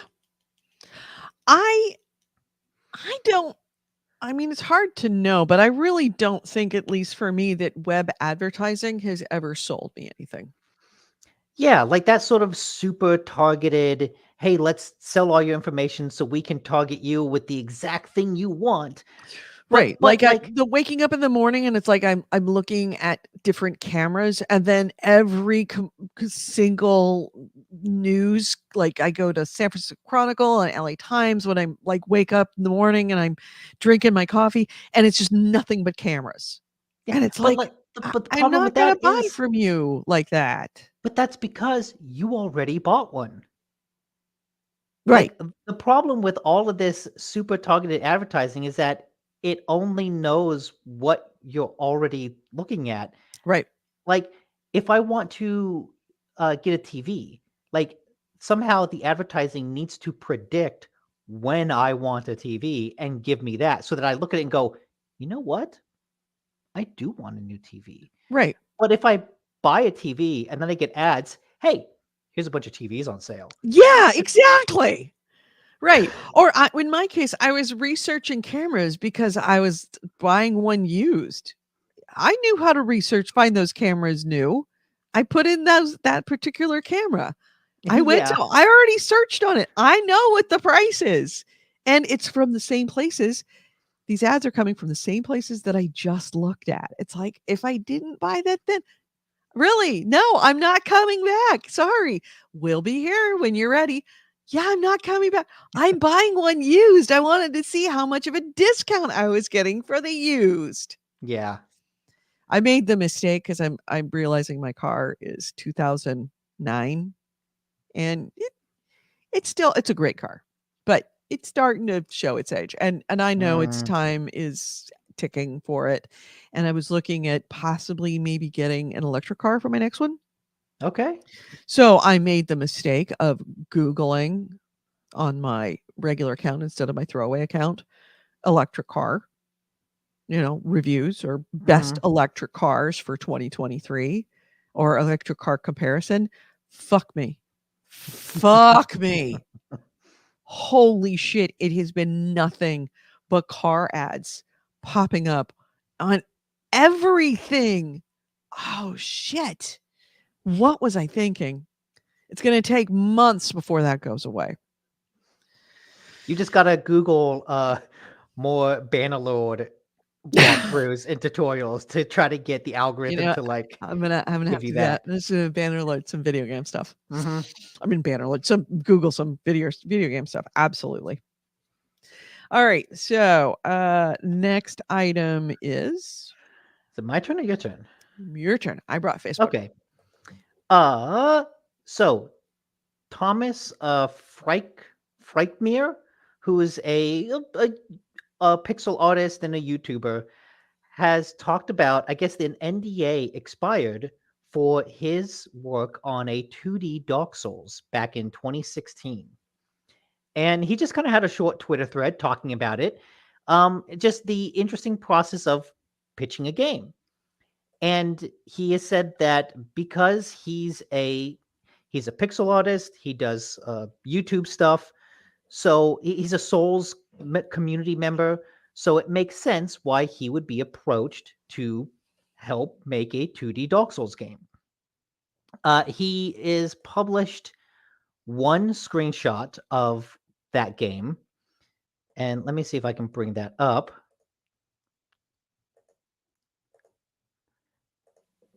This is the screenshot of the 2D Dark Souls that he was working on. And the game would specifically be based off of Dark Souls 3. which is interesting because that's the dancer of the Boreal Valley is a infamous boss in Dark Souls 3, and that's what the screenshot is. What's also interesting is people have said that this screenshot, his art, looks a lot like Blasphemous, the 2D Metroidvania Souls-like game that I had played years ago and really, really loved. That's because he worked on Blasphemous as well. Specifically, uh, he after this pitch fell through Mhm. and Bandai Namco decided to pass on the game, that's when he was like, "Hey, I'm gonna keep making a 2D Souls-like game," and did a lot of the art for Blasphemous, which came out about a year later. So yeah, it's fun to see like how the ideas of a game get recycled. Oh, someone came to him with this idea. They pitched it to Bandai Namco. Bandai Namco passed, but he decided, I like this. I'm going to keep with this, and gave us one of the most strikingly artistic 2D Souls-like games. Very cool. Yeah, it's also interesting that like the 2D Souls-like is now kind of its own subgenre of Souls-like, Mhm. but this is back in 2016 where they hadn't quite exploded yet. And it's interesting to see Bandai Namco realizing, hey, like 2D Souls-like could be a thing, and kind of testing the waters in that direction, ultimately deciding not to go in that direction. But the fact that, hey, this publisher was like, they knew which way the wind was blowing. Right. And I'm wondering if anybody now that they've seen these is actually thinking, well, maybe not a 2D, you know, from software to 2D Dark Souls, but maybe some other 2D like game that like this if not Dark Souls, could this be revived? Because it looks really cool. Yeah. Yeah, it would be neat to see From Software do like a 2D game.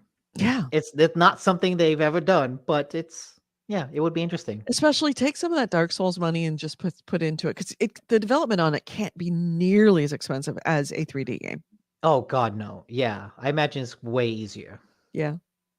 And I'm gonna throw this up here because you mentioned about pixel art, and I wasn't gonna I had this and I wasn't gonna put it as a thing because it's fashion week. I'm know that this is not something you care about, but there is a but I and now that you've mentioned pixel art, I have to do it.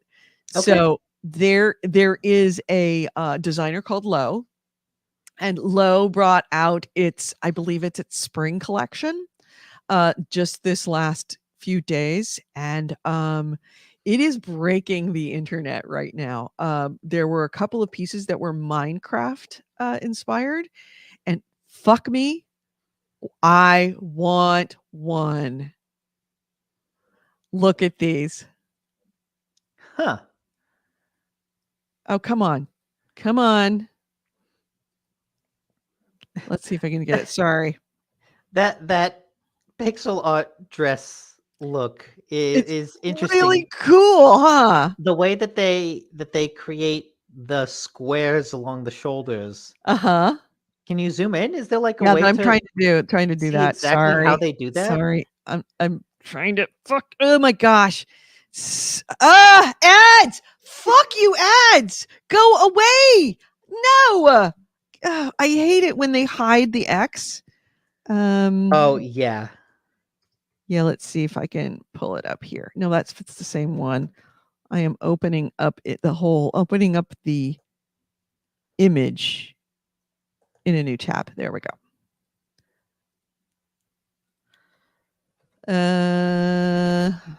Okay. Okay, I've got the image open. There we go. Aren't those cool? And you can't really see them there and in there, but look at the pants. The pants are Oh also yeah. pixelated in the same way. Well, like the I outline. want that blue hoodie so bad. The outline is what I'm interested in, and it looks like they actually have flaps of black cloth Mhm. sewn in at different heights. intervals and heights in order to give it that squared off pixelated look. Yeah. Yeah. They did a really, really neat job with these. And let's see if I can That's interesting. zoom in on this. Yeah. If you can see, it's just essentially piping. Or it might actually be just sewn in, but it's sewn into the actual knit, because it looks like these are knit, or probably they might be neoprene.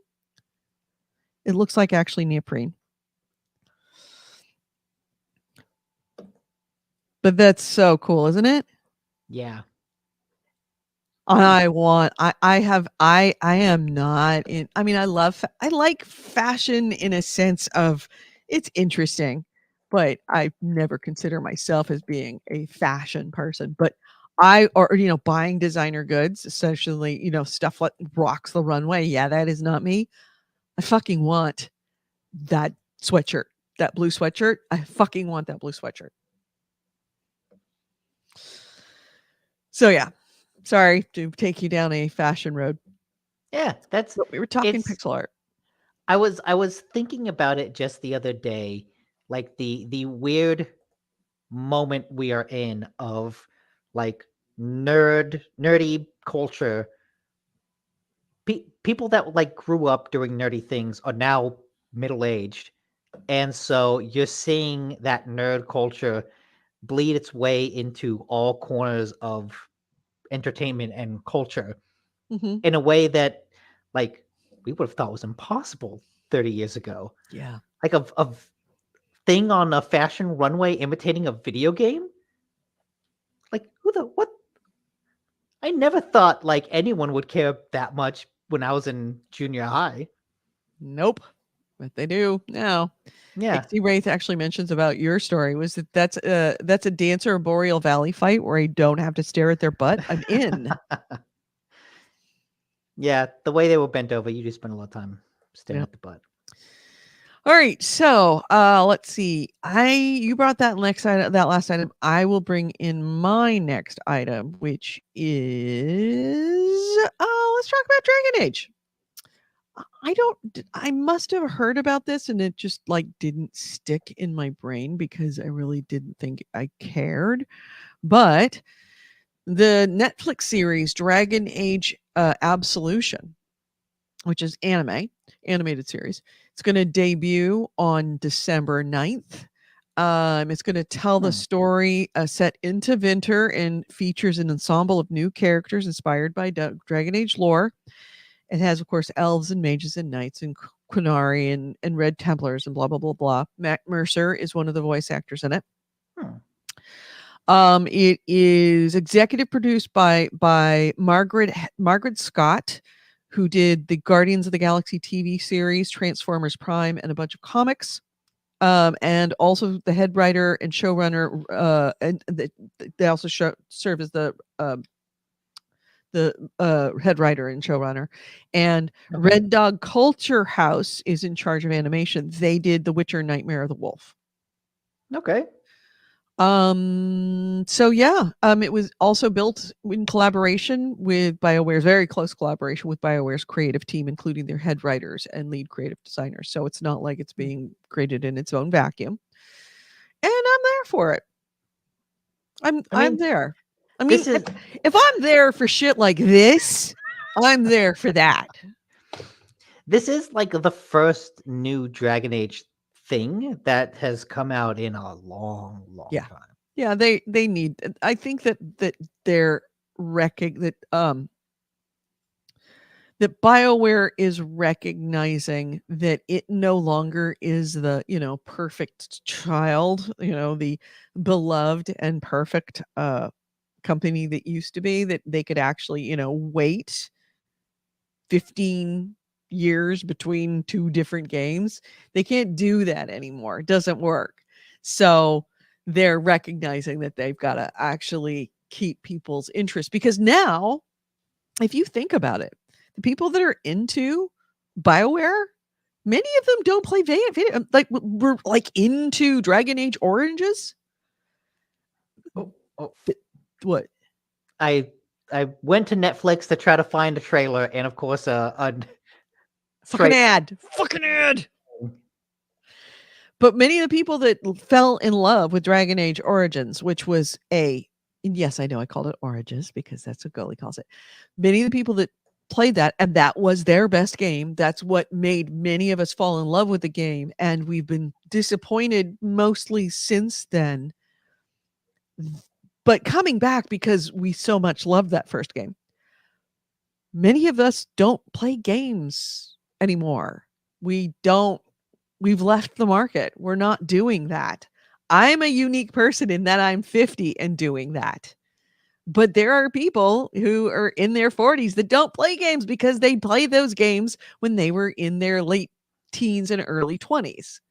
So, yeah, they're not Oh, that's not a thing. They've got to build a new fan base because they have waited so long and because the last 2 games were not that great. So this is what they're doing. They're trying to rebuild the fan base. that's good. Now I've made the mistake of looking at what's coming on Netflix, and it's like, oh shit, I want to see that. Oh shit, I want to see that. Oh shit. I'm watching The Crown right now, of course. I watched some of that. Kind of fell off of it though. Yeah, this year's Crown is not it's not up there. It's definitely like the first 4 seasons of The Crown. 3 seasons of The Crown were just phenomenal. Some of the best television series writing that I've ever experienced. And certainly the acting was fucking amazing. Yeah. Season 4, they're not going to be any Emmys. They're not going to be any BAFTAs for season 4. It's not there. It's cosplay at this point. But I'm going to still watch it. Though, yeah, that's my item. Next. Well, much like Microsoft before them, Nintendo in a earnings briefing was asked about raising prices. Mm-hmm. And like Microsoft, they said, no, we have absolutely no intention of raising prices, but we will continue monitoring the situation when it comes to inflation. Really? So, Microsoft had previously said, hey, we're not going to raise prices on Could you do this Xbox. to me again? What? No banner? Did I not put a banner for this? Sony, Nintendo. Oh, I'm sorry. Yes, you did. Okay. Yeah, previously Microsoft had said, hey, we're not going to raise prices on things, and then has said, actually, we probably will after the holidays. Right. Nintendo has said, hey, no plans to increase prices of our hardware for now, but we will continue monitoring the situation. So, in retrospect, I at least got to give Sony credit for just saying, hey, guess what? We're raising prices. Deal with it. Yeah. And not this, no, we will never do that for now. We will continually monitor the situation. We have no plans to do it, but we might. At the moment. Yeah. No plans ever for now. Yeah. And I'm okay with it. And that's the thing. It's like I would rather have them tell me the truth so that I could be prepared for it rather than feel betrayed or lied to when they don't. You know what I mean? Yeah. And I actually don't have a banner for this because I don't have a news story about this. I just kind of saw it on maybe Reddit, I think, but there was a rumor that it was just like hardware made me remember this. I guess there's a rumor that Sony might be trying to put out a PS5 Slim in 2023. Really? I'll try to find not from what I understand, it's not a PS5 Pro, just a, PS5 Slim. Hey, here's the same hardware, just Smaller maybe package. smaller, which if you remember how fucking big the PS5 is. Remember, I'm looking at it. It is massive. Yeah. And not only that, it's massive, and I don't want to put it on its side because of the whole heat concerns. So I have it standing up.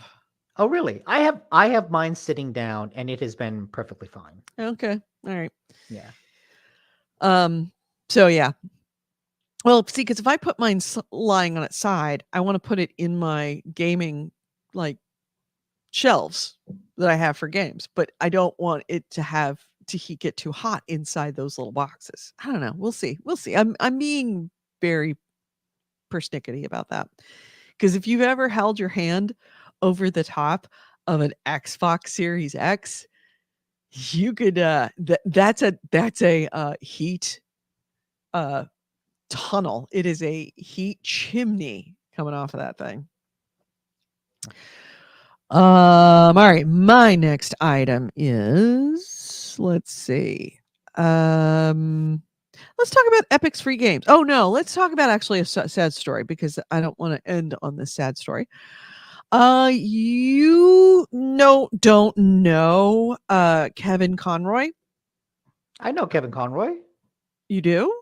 Of Who is Kevin course. Conroy? He's the voice of Batman. He is the voice of In Batman. in Batman the Animated Series, which was like the definitive cartoon growing up. Right, exactly. That's the voice that when you think of what Batman sounds like, that's the voice that you think Yeah. is Batman. And he actually voiced Batman in the recent Arkham games too. Right. Well, unfortunately, he passed away this week at age Mm. 66. And they were talking. He had done many interviews about Batman, and he had not just done that series.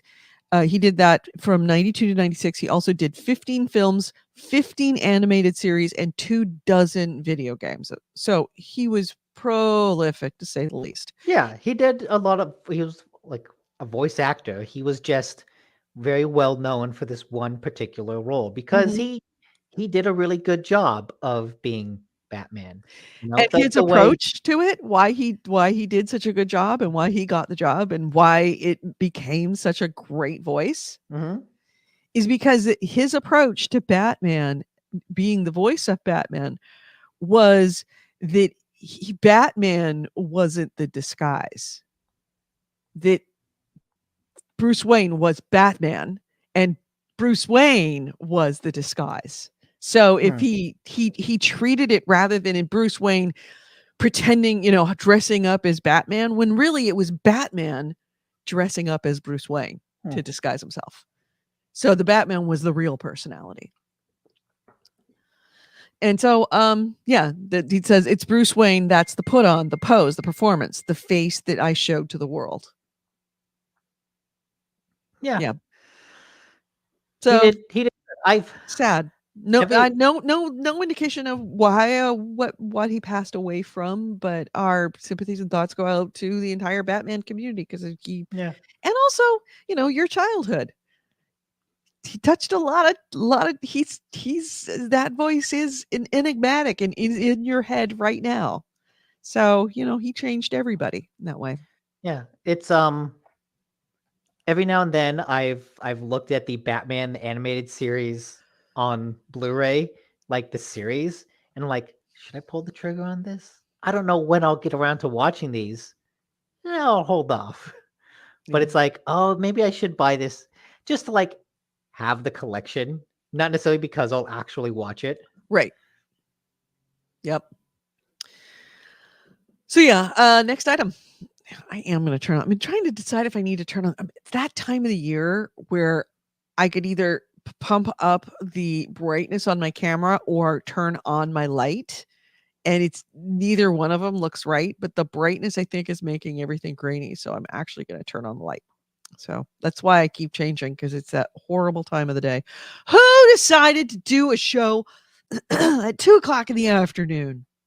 Fuck. Moron. Idiot. God. Absolute dickhead. I know. So anyway, you were saying. Yes. Okay. Well, I will continue with a another sad story.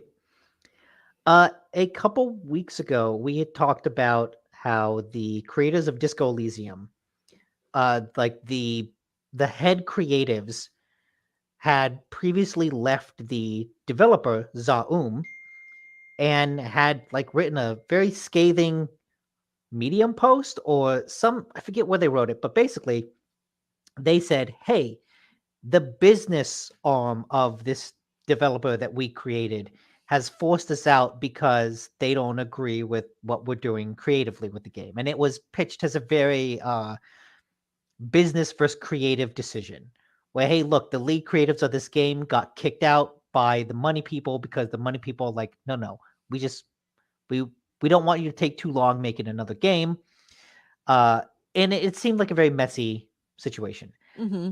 It has gotten even messier Oh no. because let's see. I know one of the okay. I'm trying to figure out who was the one being accused. So basically, the three people that left have accused one of the guys in charge now of taking control over the development company through fraud. That basically the guy in charge now was sort of the money man who controlled the money and used that to, like, through fraud, take over the company to kick out these creatives. Zaum, or at least like the company itself, Mm-hmm. put out a statement now accusing Kurvitz, who is one of the three people that were kicked out. The three people that were kicked out is Robert Kurvitz, Alexander Rostov, and Helen Hindpier. Zaum has now said, no, Kurvitz was fired because of toxic work environment. Just like being a really horrible, belittling, sexist person. Basically, they said he was fired for, quote, limited to no engagement in their responsibilities and work, including not working at all for almost 2 years while still being paid by the studio and forcing colleagues to compensate for their lack of effort. Creating a toxic work environment that's antithetical to our culture, misconduct in interacting with other colleagues, including verbal abuse and gender discrimination, attempts to illegally sell to other gaming companies Zaum's intellectual property with the aim of undermining the rest of the team. So Messy. It's gotten a lot messier. What's interesting is Zaum has not said anything about the other two people that were fired, about like were they fired because they were similarly toxic? Did they leave with Kurvitz? Like, it's unclear about if any of these allegations apply to them as well. But I guess someone from the development team anonymously spoke to gamesindustry.biz and described it as CEO corporate scheming on one side and a toxic auteur on the other. Yeah. So No winners on that one. What began as like a very much money men versus creative people situation where you clearly have like a good guys versus bad guys has turned into something where everyone sucks. Yeah, and it's very reminiscent of the last 3 weeks of talking about Helena Taylor. Holy shit, did that thing go fucking off the walls? Yeah. Oh my god. And yeah, same situation where it's like, I'm the creative and I'm being put upon, and it's like, no, maybe not. Maybe not. Yeah. Corporate scheming to get rid of a bad employee. Guy. It's like, So, who knows? I'm sure this is just beginning. It feels like there's more balls to drop in this whole situation. Yep. I'd be interested to know what the other two have to say. We may have a follow-up on this. Probably. Like they haven't put out any statement themselves. Zaum hasn't accused them of anything at the moment. So we'll have to see. Yeah. Let's see. My next item is let's see. We already talked about Remedy. We already talked about Kevin Conroy. We already talked about Dragon Age. Oh, Epic Game Store. Let's start with some good news. Free games this month for Epic Games. They give out games just like every other service. Um, so right now you're still able to grab Shadow Tactics, Blade of the Shogun, and Alba. I did pick up Shadow Tactics. I had played that on consoles years ago. That's a really cool game. Oh, good. This next month, it's going to be Evil Dead, the game, which is an asymmetric horror game, and or some say of the many, that's one of the better ones. And Dark Deity. These are both going to be the offerings from Thursday, November 17th through November 24th. So if you're interested in either one of those, head over to the Epic Game Store. Dark Deity sounds familiar, Not to me. but I don't know where I got it from. Let me see. Hey, you stop fucking scratching the furniture. It's a cat. Cats are assholes. Cats are assholes. Dark Deity looks like a turn-based anime game. Interesting. Oh, That's a lot of things that I would like. yeah. So yeah, head over to Epic, grab it for free. Okay, come here, you. And yeah. Next item. Did I put anything else here? Dark Deity says it is tactical RPG. I think I might be out of. All right. And I only got a couple more. My next item is then Yeah, I do have one fun story that Blood Reaper put into the Discord. okay, good. We'll end on that because I think I only have one more story. Perfect timing. Okay. So my last item is, and probably should have been higher because it's slightly more over the fold than a lot of the other things that I just mentioned, but Ubisoft shared an update recently via its blog about the upcoming Prince of Persia: Sands of Time remake. Oh, okay. And they did this because people who had pre-ordered it were starting to get their pre-orders canceled and refunded. So pre-orders that had been made quite some time ago just all of a sudden started to get refunded. And then later, Ubisoft went on their blog post to explain why that's happening, explaining that the game is not canceled. Quote, not canceled. It's really not canceled. We're just refunding all the pre-orders. It's Okay. really, trust me, it's not canceled. I remember last we heard it was delayed indefinitely. It's delayed indefinitely, and quote unquote, since the game currently does not have a release date, existing pre-orders have been canceled and refunded where applicable. But it's not canceled. It is right behind Beyond Good and Evil 2, but not canceled. So they said that they're going to be providing information when they're ready to provide information on when that new release date might be. I mean, you know what? I do believe that this will come out before Beyond Good and Evil 2. I do. All right, it's right ahead of Beyond Good and Evil 2. Mm-hmm. I think that this probably will come out, but maybe not in our lifetime. Maybe not my lifetime. Maybe yours.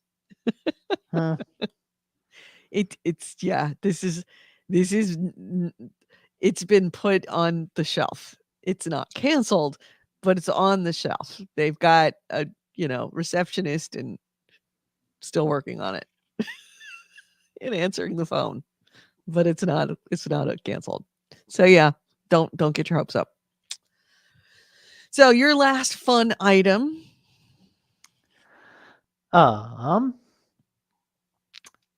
The Google Stadia refunds begin this week. Mm-hmm. In most cases, the process will be automatic. So Google has made a statement asking people, please don't contact customer service. They will not be able to expedite things. It's an automatic process, but it'll take a while to get through everybody. Mhm. I apparently, if you have made 20 or fewer purchases, you'll receive a separate email for each purchase refunded. And anyone with 21 or more will just receive one email summarizing everything. Okay. If a refund can't be made to the original payment type, again, you'll get an email that says how you can like set up an alternative, right? Mhm. Like, oh, hey, we couldn't get there. We couldn't refund it this way. Please set up an alternative using X, Y, and Z methods. Google has said that a quote, you won't have to return your devices in order to receive a refund in most cases, but they didn't actually specify what those other cases would be. Okay. So it kind of sounds like a bit of covering your ass. Like, oh, you won't have to return it. Maybe you will, but we'll just say in most cases. You probably wouldn't need it, but just to be safe, we're not going to make that an absolute statement. And yeah, I wonder if we're starting to seeing these Stadia controllers showing up on eBay because I'm still kind of want a Stadia controller. yeah. I mean, the thing is, I don't know if that controller works outside of Stadia.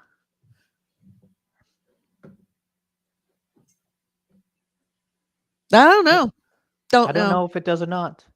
Don't know. Oh, did you see the new controller that's coming out for PlayStation 5? It was just announced. It's a third party.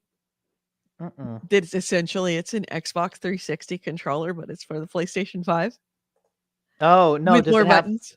Does it have the control sticks offset? Mhm. Mm, And I'm thinking about it. I'm pulling it up right man, now. you know what? I remember when I was playing on 360. The 360 controller was so much better than the PlayStation 3 controller.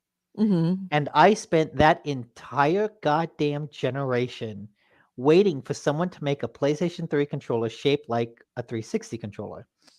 And they never did. Yeah, well, They never did. I'm really surprised they didn't either, but yeah, Razer has announced it, and there it is right there. Offset sticks.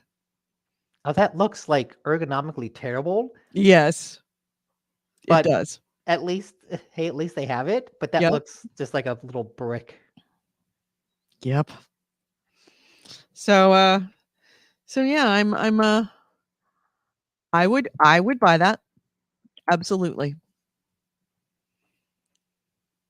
Even though you're right, it does look kind of. But then, if you look at the new PlayStation Xbox Series X controller, it does not look ergonomically comfortable either. Yet it is. True. Sorry for yawning. It's not for you. It's because my body is still not quite used to the new hours, daylight savings. Mm, But yeah, this is the new one from Razer. Razer Wolverine Pro V2 Pro is the controller, and I will pull it up here for you so you can actually see it. And I'm not activating my shopping. So yeah, that's it. And you can find it at Razer.com with a Z. yeah, both companies have put out like, oh, it's a pro controller, right? It's a fancy new controller, more programmable with like buttons in the back, but they're so expensive that Yeah, but they it are kind of just nice doesn't that feel it's worth Windows it. 10 compatible too. This is Yeah. starting to be very Look, interesting. I've got a PlayStation 5 controller. I don't need another one. Even Yeah. if it's the offset buttons are probably not worth $90. Oh yeah, and the you can have adjustable heights on the thumbsticks. No, yeah. Yeah. See? Yeah, how much are they? Wait, what did that say? Scroll up to the buttons again. It says the shorter ones. No. Shorter offensive shooter. Shorter sticks, more speed. Taller stick, more accuracy. Oh, that's okay. I've always wondered, like, what about the stick height? Mm, what specifically the stick height is supposed to get you? Mm-hmm.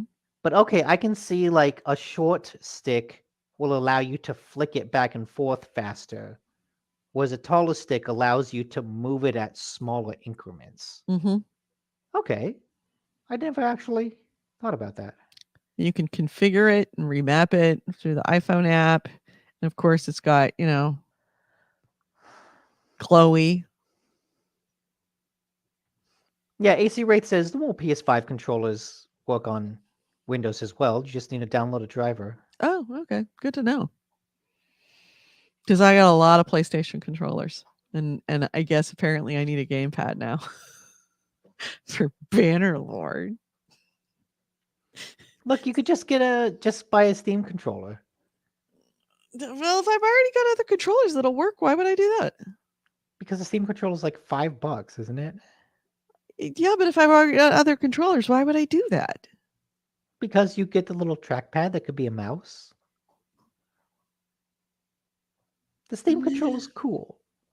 Yeah, but why would I do that when I Long already have a bunch of other cool things that are more expensive that I'm not using that I bought from Valve? I say long live the Steam controller. Anyway, anything else before we close out the show? I thought I saw. No, this was another quick thing from Blood Reaper. I guess the Gran Turismo movie has officially started filming. Oh, And I don't know if care less. I don't know if we talked about the plot of this, but apparently the plot of the Gran Turismo movie is about a guy who plays Gran Turismo and then becomes a pro racer. Like a true story of a guy who played enough Gran Turismo, got good, and became a professional racer. Which is interesting that the movie based on the game is actually more of like a biopic of this guy I who don't know played if the I'd call game. that I don't know if I'd call that a Gran Turismo movie.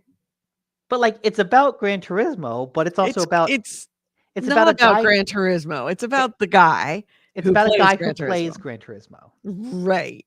That's really, really different. Um so yeah, And interesting. yeah, interesting. Um anything else before we close out the show? Yes, it is an appropriate answer. No, actually, yes is an inappropriate answer at this point. Yes. You have nothing. Can we please close out the show? It's 4:30. I'll Let's go play see. Bannerlord. What does GameStop have to say? Nick, stop it. Nick, stop it. Just remember that next week we have we're going to do a Black Friday show. So we're going to suspend news unless it's like breaking news. We're going to suspend it and we're not going to be talking about games that we've been playing unless it's like, "Oh my god, I have to tell you about this game." We're going to do just deals wherever we can find them. And if you've find some deals, let us know. Go to our if you do want to do it beforehand and don't want to actually say something in the chat room or can't be in the chat room for that day, go ahead and go to our Discord channel. In our Discord channel, you could post that there. In fact, we'll create a whole new channel of Black Friday deals for you. And you can just post whichever you've got there. We'll go over it. We'll research it if you need us to. But yeah, here is the link for our Discord channel. You should also be able to find it in our show channel description. I'll make sure that it's on the description in the channel in both Twitch and on Facebook. But Twitch, just find the GameHounds. It's should be easy to find. But please, please, please let us know about the deals that you find. And if you don't find any deals, just show up for us next week, same bat time, same bat place, and we will talk about what Nick and I have found over the week. Is that a good agreement? You could do that. Spend some time looking for Black Friday deals, Nick. Yeah. Yeah. Because you're going to be doing that for yourself anyway. Oh yeah. I mean, I've already been looking. Yep. All right. So, can we close this out? I suppose. All right. If you really want to. Yes. No, I do. I need to close it out right now. All right.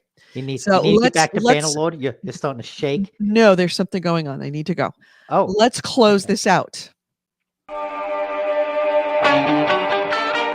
You've been listening to GameHounds, episode 660. We recorded this live on Sunday, November 13th, 2022. I've been Edie Sellers. With me has been Nick DiNicola. Thank you so much for joining us, everybody in the chat room. You guys are awesome. Don't forget, next week is our Black Friday week. We are also dark the week after next, so just keep that in mind. We record this show live every Sunday at 2 p.m. Pacific, 5 p.m. Eastern here on Twitch and on YouTube. On Twitch, we are the GameHounds. On YouTube, we are GameHounds Vids, VIDS, as in videos. Please feel free to join us next week. It's going to be a really good show because we're relying upon you to show up to talk to us so that we can talk to you about Black Friday. We also are a traditional podcast, audio only podcast. You can find our podcast at iTunes, iHeartRadio. Actually, I don't think we're on iHeartRadio, but iTunes, Spotify, Google Play, Android Music Store, wherever you can find podcasts, that's where we are. We are under GameHounds Podcast. Would love to have you to download that if that's the best way that you can listen to it. Maybe driving to Thanksgiving, whatever you're doing. Keep in mind, though, if you listen to the audio show, we'd really appreciate it if you leave feedback wherever you download the show from. It is vitally important to us. So, and if you have left me feedback before, thank you very much. Nick, thanks for being on the show. Everyone in the chat room, thank you for being here. I'm probably going to be streaming later on Twitch with Bannerlord, just dinking into it and failing miserably, and you can come watch me get my ass kicked in arena fights constantly. Have a good week, everyone. Talk to you later. Bye. Bye.